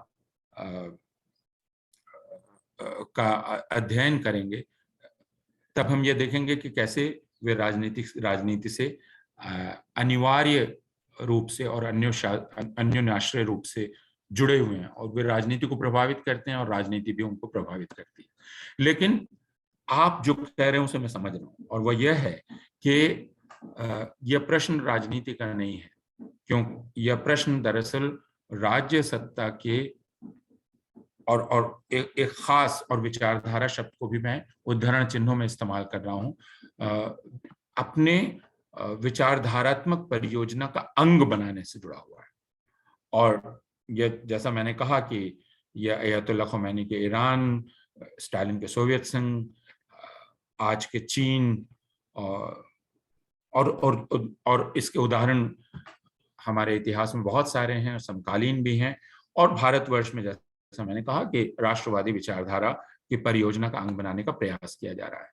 और यह सिर्फ राजनीति नहीं है, यह विचारधारात्मक अनुकूलन है।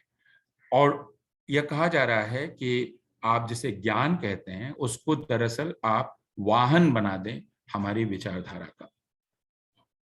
यह जरूर खतरनाक है, लेकिन जब विचारधारात्मक सत्ताएं आती हैं तो वे यह प्रयास करती हैं।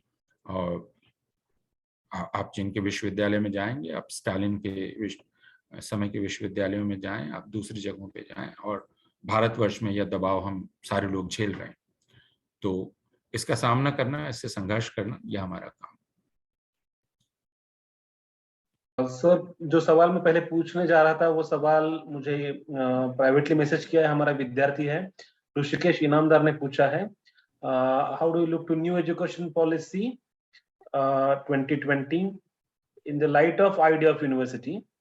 ये एक सवाल है। और डॉक्टर संजय दाभाड़े जो है उन्होंने पूछा है कि विश्वविद्यालय समाज का एक हिस्सा है, फिर भी हम ऐसा क्यों मानते हैं कि ये परिवर्तन के मामले में विश्वविद्यालय 2 कदम आगे होना चाहिए, ऐसा हम क्यों मानते हैं?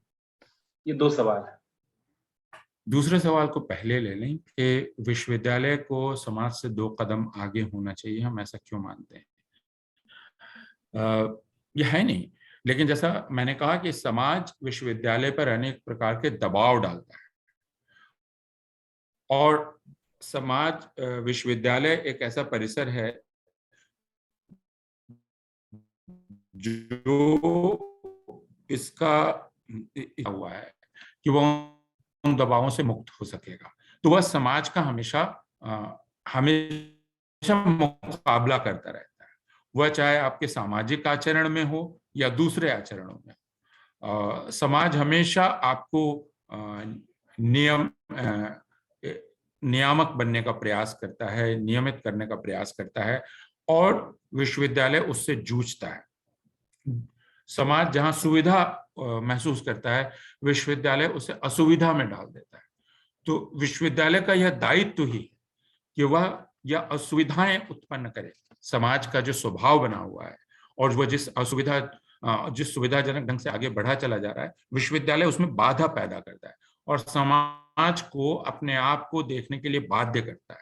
तो प्रश्न 2 कदम आगे चलने का नहीं है, प्रश्न हर समय समाज के सामने एक संकट पैदा करने का है, एक बाधा पैदा करने का है, ताकि वह अपनी समीक्षा कर सके, अपने आप को खुद देख सके। यह दायित्व है विश्वविद्यालय। जहां तक नई शिक्षा नीति का प्रश्न है, यह एक पूरे सत्र का विषय है, और इस पर आप कभी चाहें तो सत्र आयोजित कर सकते हैं। मैंने जो नई शिक्षा नीति का दस्तावेज पढ़ा 3 वर्ष पहले, जब वह पहली बार सामने आया था, तो मैं अगर आपसे ईमानदारी से बात करना चाहूँ तो भाषा के एक छात्र के रूप में और अध्येता के रूप में मुझे वह बहुत ही पिलपिला सा दस्तावेज जान पड़ा, जो दरअसल जिसमें किसी तरह की अंतर्दृष्टि नहीं है और जो बहुत ही छलपूर्ण भाषा में बात कर रहा है।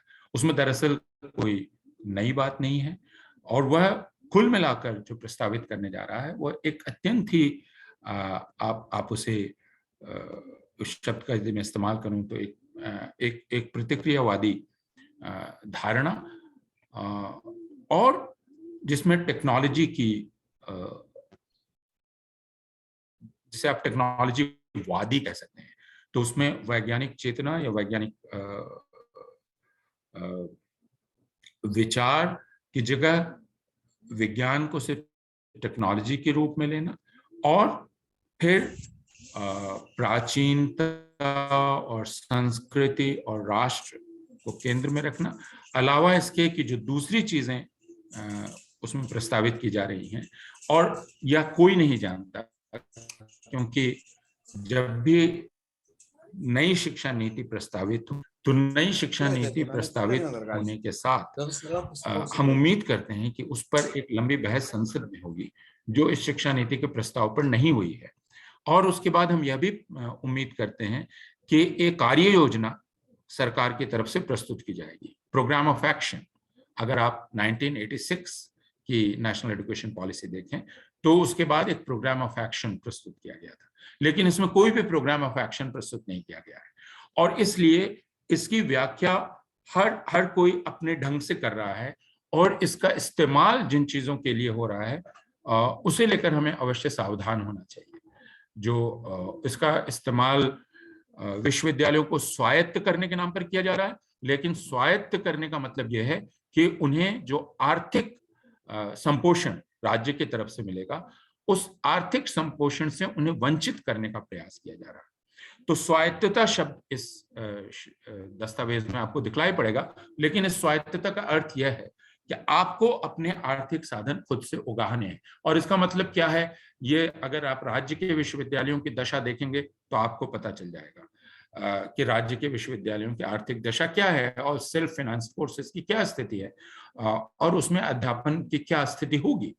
और उसी प्रकार टेक्नोलॉजी की अत्यंत प्रधानता और ऑनलाइन कोर्सेज, और अब शिक्षा नीति एक ऐसी चीज हो गई है जिसका जाप करके मैं कुछ भी कर सकता हूं। मसलन मेरे विश्वविद्यालय में 4 वर्ष का स्नातक कार्यक्रम प्रस्तावित किया जा रहा है। 4 वर्ष का स्नातक कार्यक्रम जो मल्टीपल एंट्री और मल्टीपल एग्जिट प्रोग्राम है, जिस पर विश्वविद्यालय समुदाय से कोई चर्चा ही नहीं की गई, विश्वविद्यालय के शिक्षकों से कोई चर्चा नहीं की गई, और यह कहा जा रहा है कि यह नई शिक्षा नीति के अनुसार है, और इसे कोई नहीं समझा पा रहा है, न समझाने की किसी को आवश्यकता महसूस हो रही है। यह घोषणा कर देना मात्र पर्याप्त है।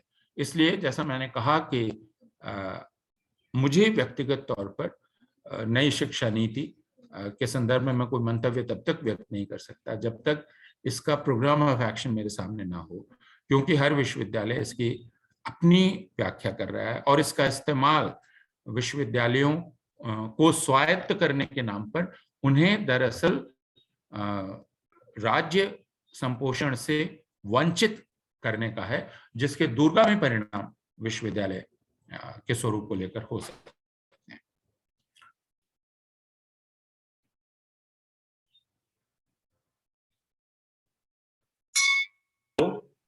जी, हमारे सीनियर कलीग है शैलेंद्र खरात सर। खरात सर, आप सीधा भी सवाल पूछ सकते हैं। आप turn on your mic. Hello sir, or should I read? Kharat sir. Kharat साहब का प्रश्न मेरे सामने है। Yes sir. अगर वो should I read in the context of वो दिखलाई पड़ रहे हैं, लेकिन वो सीधे बोलते तो अच्छा रहता, लेकिन प्रश्न है मेरे सामने। In the context of linguistic diversities and various types of universities in India, such as state, central, etc., to what extent can we genuinely expect and achieve universalism in teaching and research in the universities in diverse country like India? यह एक बहुत कठिन प्रश्न है। It depends on what we mean by universalism. अगर इसका मतलब एक रूपता है तो वो कोई बहुत जरूरी भी नहीं है कि वो एक रूपता हो। विश्वविद्यालयों के अलग होने का अर्थ भी यह है कि पुणे विश्वविद्यालय से जो स्नातक है उसे दिल्ली विश्वविद्यालय के स्नातक से भिन्न होना चाहिए। अगर दिल्ली विश्वविद्यालय का स्नातक या पुणे विश्वविद्यालय की स्नातक बिल्कुल एक ही होगी तो यह कोई बहुत अच्छी बात नहीं होगी। पुणे विश्वविद्यालय के राजनीति शास्त्र विभाग में कुछ खास होना चाहिए जिसके चलते मैं वहां जाऊं और वहां मैं अध्ययन करना चाहूं, और कोई दिल्ली विश्वविद्यालय आना चाहे तो बिल्कुल अलग किसी चीज के चलते आना चाहिए। तो यूनिवर्सलिज्म सिर्फ हम व्यापक मूल्यों के अर्थ में कह सकते हैं और कुछ नॉन निगोशिएबल्स के अर्थ में कह सकते हैं, लेकिन मैं इस बात पर प्रोफेसर खरात ज्यादा जोर देना चाहूंगा कि मैं तो ये चाहूंगा कि बिल्कुल विशिष्टताएं हों और भिन्नताएं हों। यानी पुणे यूनिवर्सिटी का स्कॉलर, हैदराबाद सेंट्रल यूनिवर्सिटी का स्कॉलर, जेएनयू का स्कॉलर और दिल्ली यूनिवर्सिटी का स्कॉलर या पटना यूनिवर्सिटी का स्कॉलर, ये सारे स्कॉलर्स एक दूसरे से भिन्न हों। और इसमें पॉलिटिकल साइंस भी जिस तरह से राजनीति विज्ञान भी पढ़ाया जाता हो वो बिल्कुल एक ना हो, तो बिल्कुल भिन्न तरीके से अपने तरीके से कर सके, और तभी तो इस ज्ञान के क्षेत्र में विविधता आएगी। तो यूनिवर्सलिज्म वैल्यूज के अर्थ में अवश्य, लेकिन रिगर के साथ विशिष्टताओं को और विलक्षणताओं की जगह होनी चाहिए, उनको सृजन करना चाहिए। एक सर सवाल है, इमरान हमारा विद्यार्थी है। पिछले कुछ वर्षों में शिक्षा में बड़ी धार्मिक असमानता को आप कैसे देखते हैं और उसे कम करने के लिए हम क्या कर सकते हैं? धार्मिक असमानता बहुत सही शब्द है कि नहीं मैं नहीं जानता कि हम इसे धार्मिक असमानता कहेंगे, और अगर धार्मिक असमानता की परिभाषा करनी हो तो कई प्रकार से करनी पड़ेगी। कि क्या हम यह कह रहे हैं कि विश्वविद्यालय में जो शिक्षकों और छात्रों का अनुपात है धर्मों, विभिन्न धर्मों के मानने वालों का, उसमें असमानता बहुत बड़ी है? क्या एक धर्म के लोग बहुत ज्यादा हैं और दूसरे धर्मों के लोग कम से कम होते गए हैं? तो डिस्क्रिमिनेशन कहना है विभिन्न शायद। अध्ययन किए गए, हाँ, तो आप संभवतः भेदभाव के लिए कह रहे हैं। इसका भी अध्ययन हमारे पास नहीं है इमरान, की विश्वविद्यालयों, इसको लेकर कोई सर्वेक्षण नहीं है, कोई अध्ययन नहीं है कि विश्वविद्यालयों में धार्मिक स्तर पर भेदभाव बढ़ा है कि नहीं। और इसलिए इसको निश्चित तौर पर इसके बारे में कुछ नहीं कहा जा सकता कि वह बढ़ा है कि नहीं। जो बाहरी माहौल है जिसमें विश्वविद्यालय काम कर रहे हैं, उसमें हम निश्चित रूप से देख रहे हैं कि यह धार्मिक भेदभाव बढ़ा है, बल्कि बहुसंख्यकवाद का दबाव बहुत बढ़ा है, और वह बहुसंख्यकवाद का दबाव विश्वविद्यालय पर भी बढ़ा है। तो बहुसंख्यकवाद हमेशा ही राष्ट्रवाद के चोले में आता है। बहुसंख्यकवाद कभी यह घोषणा करके नहीं आता है कि मैं आ रहा हूं बहुसंख्यकवाद, बल्कि वह कहता है मैं राष्ट्रवाद। विश्वविद्यालय से एक प्रकार से जुड़ा हुआ है, क्योंकि आप कर्नाटक में जो हो रहा है, और जो अब सिर्फ कर्नाटक में नहीं बल्कि दिल्ली तक पहुंच गया है, और स्कूलों से होता हुआ वो अब कॉलेजों तक आ गया, इसलिए विश्वविद्यालय की चिंता का विषय, जिसमें यह कहा जा रहा है जैसे दिल्ली म्युनिसिपल कॉर्पोरेशन ने कल एक परिपत्र जारी किया जिसमें उसने कहा कि स्कूल में किसी भी प्रकार का धार्मिक चिन्ह धारण करके कोई नहीं आएगा। और तब यह प्रश्न किया गया कि सिख क्या पगड़ी बांधकर आएंगे कि नहीं, और तब म्युनिसिपल कॉर्पोरेशन ने स्पष्टीकरण जारी किया कि नहीं, सिखों पर यह बात लागू नहीं होती, क्योंकि जो पगड़ी है वह दरअसल बाल को बांधने के लिए, वह धार्मिक चिन्ह नहीं है। अब सिख जरूर इसकी आलोचना करेंगे, क्योंकि पगड़ी या पग दरअसल धार्मिक है, और अमृतधारी जो सिख लड़कियां हैं वे पगड़ी धारण करती हैं, सारी सिख लड़कियां पगड़ी धारण नहीं करती हैं। लेकिन आप इसके पीछे छिपा हुआ छल देख सकते हैं, या इसमें धोखा देख सकते हैं। तो इसमें धर्मनिरपेक्षता के नाम पर एक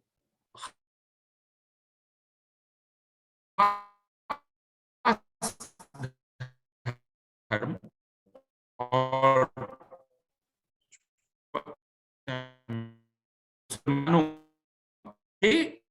धार्मिक चिन्ह उसको कहा जा रहा है कि यह तो सांस्कृतिक है। जैसे सरस्वती वंदना, यह तो सांस्कृतिक है, इसको धार्मिक आप नहीं कह सकते।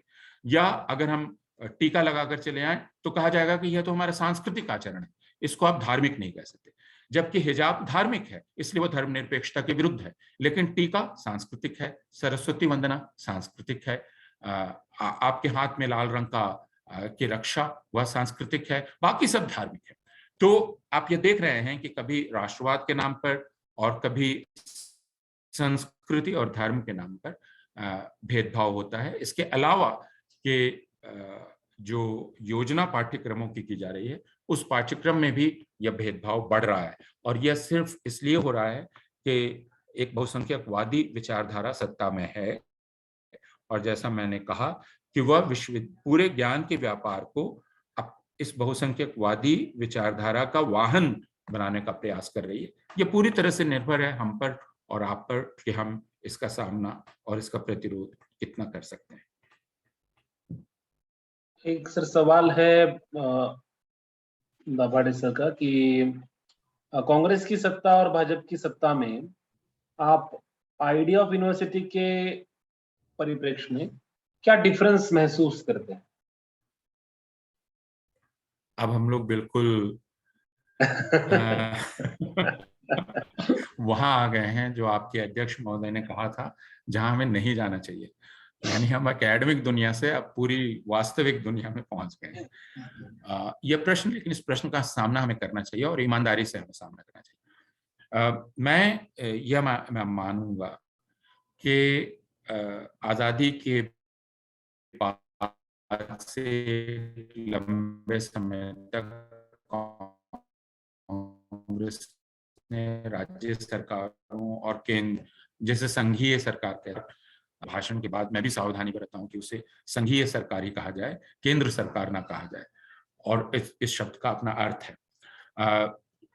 तो अगर हम यह देखें तो कांग्रेस की सरकारों में विश्वविद्यालय और राज्य के बीच एक प्रकार का इत्मीनान का रिश्ता था।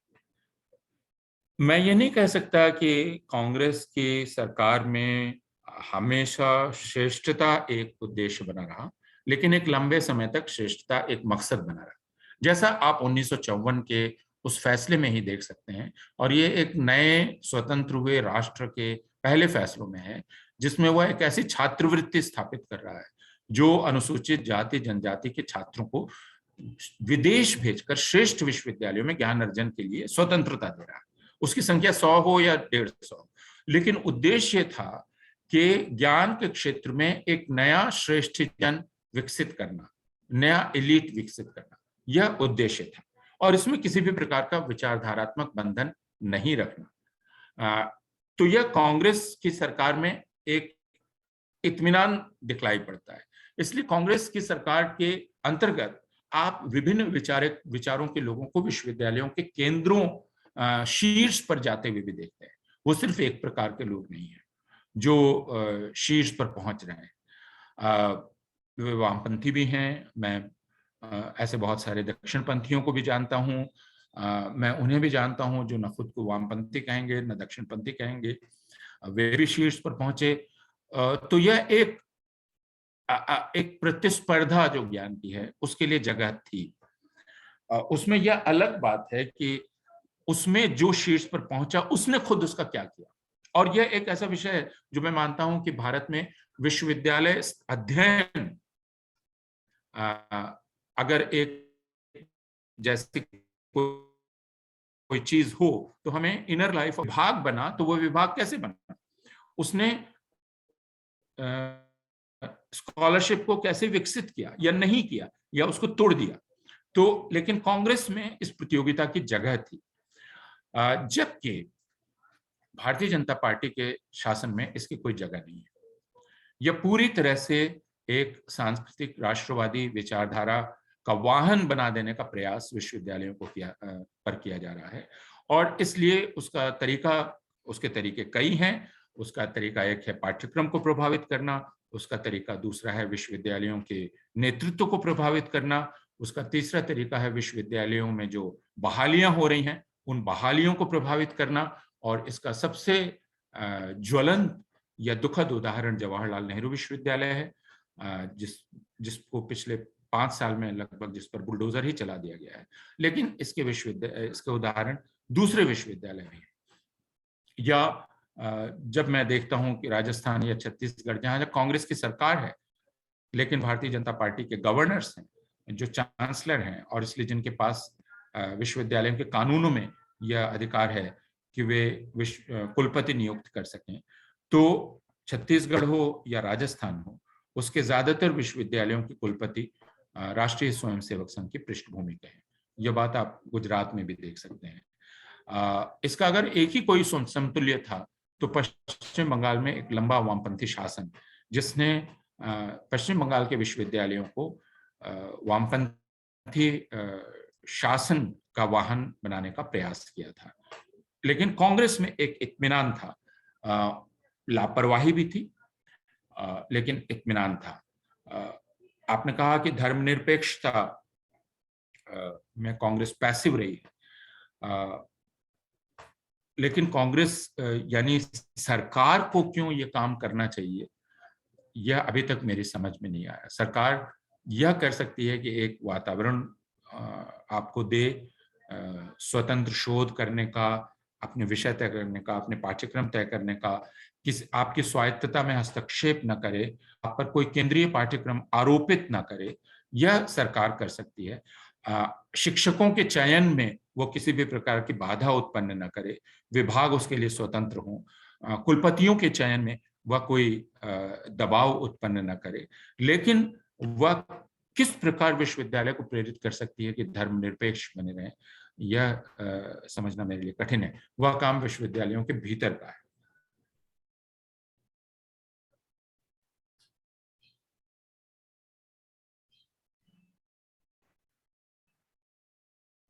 कोई और सवाल है?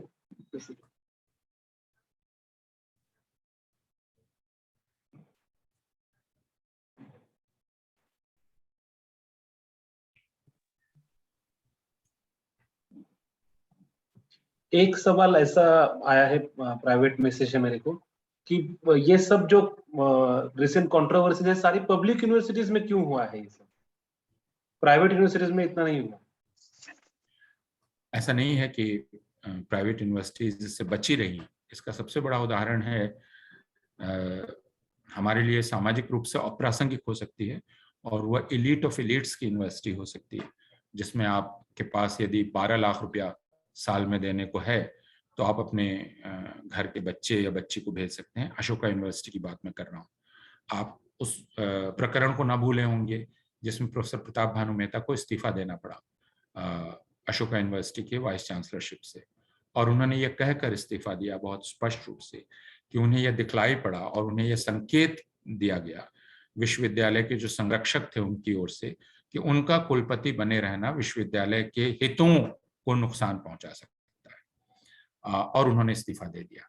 तो यह नहीं है कि यह विवाद, इस विवाद के शिकार या इस दबाव का शिकार सिर्फ पब्लिक यूनिवर्सिटीज हैं, इसके शिकार प्राइवेट यूनिवर्सिटीज भी हैं। और प्राइवेट यूनिवर्सिटीज इसलिए बहुत कुछ करके अपने आप को रडार के नीचे रखने की कोशिश करती है, और वे किसी भी सार्वजनिक विचार विमर्श में हिस्सा लेने से बचती हैं। आप ज्यादा देखते होंगे कि प्राइवेट यूनिवर्सिटीज के जो बड़े अध्यापक हैं, जो बड़ी तनख्वाहों पर वहाँ हैं, वे सार्वजनिक विचार विमर्श में हिस्सा नहीं लेते, और जबकि यह विश्वविद्यालय का काम है, यानी इसे सिर्फ एक्स्ट्रा म्यूरल एक्टिविटी नहीं कहा जा सकता। सार्वजनिक विचार विमर्श को संभव बनाना विश्वविद्यालय का एक महत्वपूर्ण काम है। इसलिए जब एक अध्यापक अखबार में लिखता है, एक अध्यापक टेलीविजन पर जाता है, तो वह अपने विश्वविद्यालय भूमिका का निर्वाह कर रहा होता है। लेकिन पब्लिक यूनिवर्सिटी में इसलिए कि पब्लिक यूनिवर्सिटी में ही आपकी जनता प्रवेश कर रही है, और पब्लिक यूनिवर्सिटी पर अगर कब्जा हुआ तो आप ये कह सकते हैं कि आप समाज के दिमाग पर कब्जा कर रहे हैं। प्राइवेट यूनिवर्सिटीज इस जनतंत्र को उस प्रकार प्रभावित नहीं करती हैं, वे अपने आप को असंपृक्त भी रखती हैं। अशोका यूनिवर्सिटी के छात्रों का सर्वेक्षण करने पर आपको उनमें से ज्यादातर धर्मनिरपेक्ष मिलेंगे, उदार मिलेंगे, लेकिन उनका भविष्य इस देश के समाज से उतना नहीं जुड़ा हुआ है। वे उस प्रकार अपने भविष्य को परिभाषित भी नहीं करते हैं। वह एक प्रकार का संक्रमण की जगह है जो शायद प्रिंसटन या येल या दूसरी यूनिवर्सिटीज में ले जाने के लिए हमें बहुत खुलकर ही बात करनी चाहिए। लेकिन पब्लिक यूनिवर्सिटीज इस समाज का दिमाग है, और अगर आपने पब्लिक यूनिवर्सिटीज पर कब्जा कर लिया तो आपने समाज के दिमाग पर कब्जा कर लिया। इसलिए पब्लिक यूनिवर्सिटी को तोड़ना, और इसलिए भी पब्लिक यूनिवर्सिटीज पर कब्जा करना जरूरी है कि पब्लिक यूनिवर्सिटी में समाज का जो सबसे गतिशील तबका है वो प्रवेश कर रहा है। पहली पीढ़ी के लोग प्रवेश कर रहे हैं जिनके समुदायों ने कभी शिक्षा नहीं देखी है। इसलिए पब्लिक यूनिवर्सिटीज को तोड़ना बहुत आवश्यक है। अगर पब्लिक यूनिवर्सिटी को आप तोड़ देंगे तो जनतंत्र को विकृत करना, उसे तोड़ देना बहुत आसान हो जाएगा, क्योंकि पब्लिक यूनिवर्सिटीज से ही वे ऑर्गेनिक इंटेलेक्चुअल्स निकलेंगे, जो ऑर्गेनिक इंटेलेक्चुअल्स इस डेमोक्रेसी को, इस जनतंत्र को आगे ले जा पाएंगे। लेकिन बहुसंख्यकवाद के इस समय में, और बहुसंख्यकवाद जो राष्ट्रवाद बनकर आ रहा है, वह इस नए गतिशील वर्ग को राष्ट्रवाद के द्वारा निष्क्रिय कर देना, इस नए गतिशील वर्ग के बौद्धिकता को निष्क्रिय कर देना, यह सबसे प्राथमिक परियोजना है इस राजनीति। वैसा किए बिना जो ये सबसे नया बौद्धिक रूप से गतिशील वर्ग है, जो सबसे बौद्धिक रूप से उत्सुक भी है, बौद्धिक रूप से जिज्ञासु भी है, और वो नेतृत्व भी कर सकता है। और इसीलिए मैं कहता हूं कि इसको नजरअंदाज नहीं करना चाहिए जो नया परिपत्र जारी हुआ है कि अनुसूचित जाति जनजाति के जो छात्र हैं, शोधार्थी हैं, वे बाहर भारत के समाज, भारत की भाषा, भारत की संस्कृति का अध्ययन भारत के बाहर के विश्वविद्यालयों में नहीं कर सकते। और ऐसा क्यों? क्योंकि भारत के बाहर के विश्वविद्यालयों में एक आलोचनात्मक दृष्टि से भारत के समाज को देखा जा सकता है। जब भारत के विश्वविद्यालयों में बहुसंख्यकवादी दबाव बढ़ता जा रहा है, आप यहाँ कास्ट को कैसे डिस्कस करेंगे? Indian council of social science research जो रिसर्च प्रोजेक्ट्स दे रहा है, उसमें कास्ट से जुड़े हुए रिसर्च, क्या हमने सर्वेक्षण किया है कि पिछले 6 साल में किस प्रकार के रिसर्च प्रोजेक्ट्स आए? क्या हमने इसका सर्वेक्षण किया है कि Indian council of historical research से पिछले 6 साल में इतिहास के किस प्रकार के रिसर्च प्रोजेक्ट आए? तो पूरी अवधारणा को, पूरी कल्पना को उलटने या उसको विकृत करने का प्रयास विश्वविद्यालयों की तरफ से, और यह पब्लिक यूनिवर्सिटीज के माध्यम से ही और पब्लिक इंस्टीट्यूशंस के माध्यम से किया जा सकता है।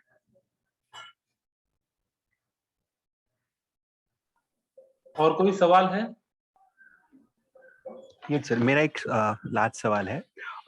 जो सर अभी बात कर रहे थे नेशनल ओवरसीज स्कॉलरशिप के बारे में, जिसपे सामाजिक शास्त्रों को निकाला गया है, जो ऑल इंडिया सेंट्रल यूनिवर्सिटी की CUT CET एग्जाम के बारे में सरकार की पॉलिसी है, या अभी नेट के रिजल्ट में ह्यूमैनिटीज का जो रिजल्ट कम करने की बात हो, तो सरकारें सामाजिक शास्त्रों से इतना क्यों डर रही है? और तो ये डर रही है, ये तो पता है, पर इसे टैकल कैसे किया जाए? क्योंकि हमें जो सामाजिक शास्त्रों के बारे में सरकार की बातें हैं, नीति है, वो तो हमें 7 तरफ से दिखाई दे रही है।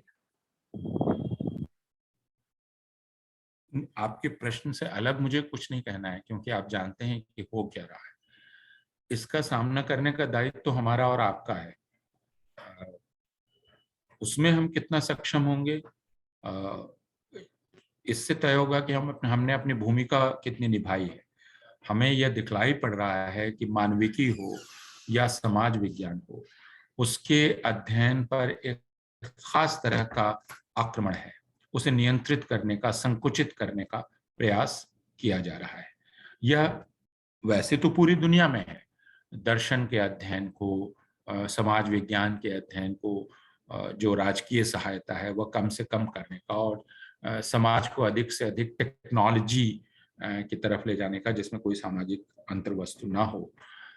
लेकिन भारतवर्ष में यह और भी ज्यादा है, जिसमें लोगों को एक तरह का ऑटोमेटॉन में तब्दील कर देना, जिसे कोई कार्य दिया जाएगा और वो उस कार्य को करेगा, उसका अपना कोई दिमाग नहीं होगा, और वह दिमाग बिना, जैसे आप प्योर साइंसेस कहते हैं, मैं सिर्फ मानविकी और बल्कि लिबरल आर्ट्स की जो पूरी कल्पना है, लिबरल आर्ट्स की कल्पना में साइंस शामिल है। तो साइंस जिसे हम कहते हैं, टेक्नोलॉजी नहीं, सिर्फ टेक्नोलॉजी नहीं, टेक्नोलॉजी बेरफ्ट ऑफ साइंस नहीं, तो विज्ञान, मानविकी या समाज विज्ञान या समाज शास्त्र या दर्शन, इनसे मनुष्य अपने आप को परिभाषित कर सकता है। मनुष्य एक अंतर्दृष्टि प्राप्त कर सकता है, अपनी समीक्षा कर सकता है, समाज की समीक्षा कर सकता है। उसके उपकरण उसको वहां से मिलते हैं, ज्ञान के उपकरण, बौद्धिक उपकरण। यदि उससे उनको वंचित कर दिया जाए तो उसे एक ऑटोमेटॉन में तब्दील कर दिया जा सकता है, जिसे एक तरह का वो रोबोट होगा जिसे संचालित किया जा सकेगा। तो यह प्रयास सत्ताएं करती हैं, और बहुसंख्यकवादी सत्ताएं और भारत में अभी जो संघीय सरकार है वह कर रही है। भारत के जो शिक्षा केंद्र हैं जो सहायता देते हैं, वो विश्वविद्यालय अनुदान आयोग हो, या Indian council of historical research हो, या Indian council of social science research हो, वे यह काम कर रहे हैं। इसका मुकाबला करना विश्वविद्यालय समुदाय का काम है। उसमें वह अभी तक बहुत प्रस्तुत नहीं दिखलाई पड़ा है, यह मैं कह सकता हूं। हमें ऐसा लगता है कि हम अपने अपने कोने बचा लेंगे, जो असंभव है। अपने अपने कोने बचा लेना। अभी तक भारत में कोई विश्वविद्यालय की बिरादरी भी नहीं बन पाई जो मिलकर इस चुनौती पर बातचीत कर सके। ऐसा हम करना भी नहीं चाहते हैं, क्योंकि हम एक भय से ग्रस्त हैं, और हम खुद अपनी सेंसरशिप करते हैं। हम खुद चाहते हैं कि हम रडार के नीचे रहें और अपने आप को बचा लें, जबकि हम जानते हैं कि सत्ता के पास ऐसा छात्र संगठन है, ऐसे शिक्षक संगठन है, ऐसे लोग हैं जो आपकी कक्षाओं की निगरानी करते हैं, जो 3 तरीकों से आप पर आक्रमण कर सकते हैं। वो कानून बना सकते हैं, वो मीडिया की तरफ से आपके खिलाफ दुष्प्रचार कर सकते हैं, और आप पर शारीरिक आक्रमण कर सकते हैं, आपके खिलाफ हिंसा कर सकते हैं। और यह चारों तरफ देखा गया है, वो चाहे हरियाणा केंद्रीय विश्वविद्यालय हो, वो चाहे दिल्ली विश्वविद्यालय हो, जवाहरलाल नेहरू विश्वविद्यालय हो, वो संस्थाओं का इस्तेमाल कर सकते हैं।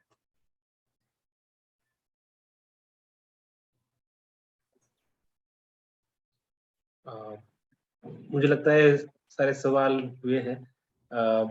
बहुत बहुत शुक्रिया सर। मुझे हमेशा पाश की पंक्तियां याद आती है कि सबसे खतरनाक होता है घर से काम पर जाना और काम से घर पर लौट कर आना। सबसे खतरनाक होता है मुर्दे का शांति से भर जाना, ना होना तड़प का, सब कुछ सहन कर जाना। सबसे खतरनाक होता है हमारे सपनों का मर जाना। सबसे खतरनाक होता है हमारे सपनों का मर जाना। मुझे लगता है ये सपने जिंदा अगर रखने होंगे तो विश्वविद्यालय की सोच हमें वो जिंदा रख सकती है, वो सपने जिंदा रख सकती है। तो ये सपनों की जो बुनियाद है, जो हमें पता है कि जैसे कबीर भी कहते हैं ढाई अक्षर प्रेम के, ये वो बुनियाद है। तो वो बुनियाद जिंदा रहे। आपका जो लेक्चर था और उसके बाद इतने सारे सवाल, मुझे लगता है कि और भी सवाल हो सकते हैं स्टूडेंट्स के और कुछ फैकल्टीज के भी, लेकिन उसके ऊपर बाद में चर्चा की जा सकती है। सो मैं पहले तो आपको शुक्रिया अदा करना चाहूंगा प्रोफेसर अपूर्वानंद जी को, और मेरा साथी अक्षय चौधरी, जिन्होंने ये पूरा टेक्निकल हेल्प उन्होंने की, और पूरे मतलब जब हम ये सोच रहे थे उसका ऑर्गेनाइजेशन में भी उनकी हेल्प रही। I would like to thank Professor Mangesh Kulkarni, who actually gave me this opportunity. Also, all my senior colleagues, Dr. Munde, Dr. Bhoe, also head of the Department of Anthropology, Shantanu Uzarkar sir, Professor Gunaratna Sontakke, for cooperating with us, and students and even citizens from Pune and all over Maharashtra. So I would like to thank all of them. सभी को शुक्रिया अदा करना चाहूंगा। हमारा YouTube channel है department का, उस पर ये लेक्चर अपलोड किया जाएगा। और भी इसके पहले जो लेक्चर्स हुए वो हमारे YouTube चैनल पे है। Thank you all. Thank you.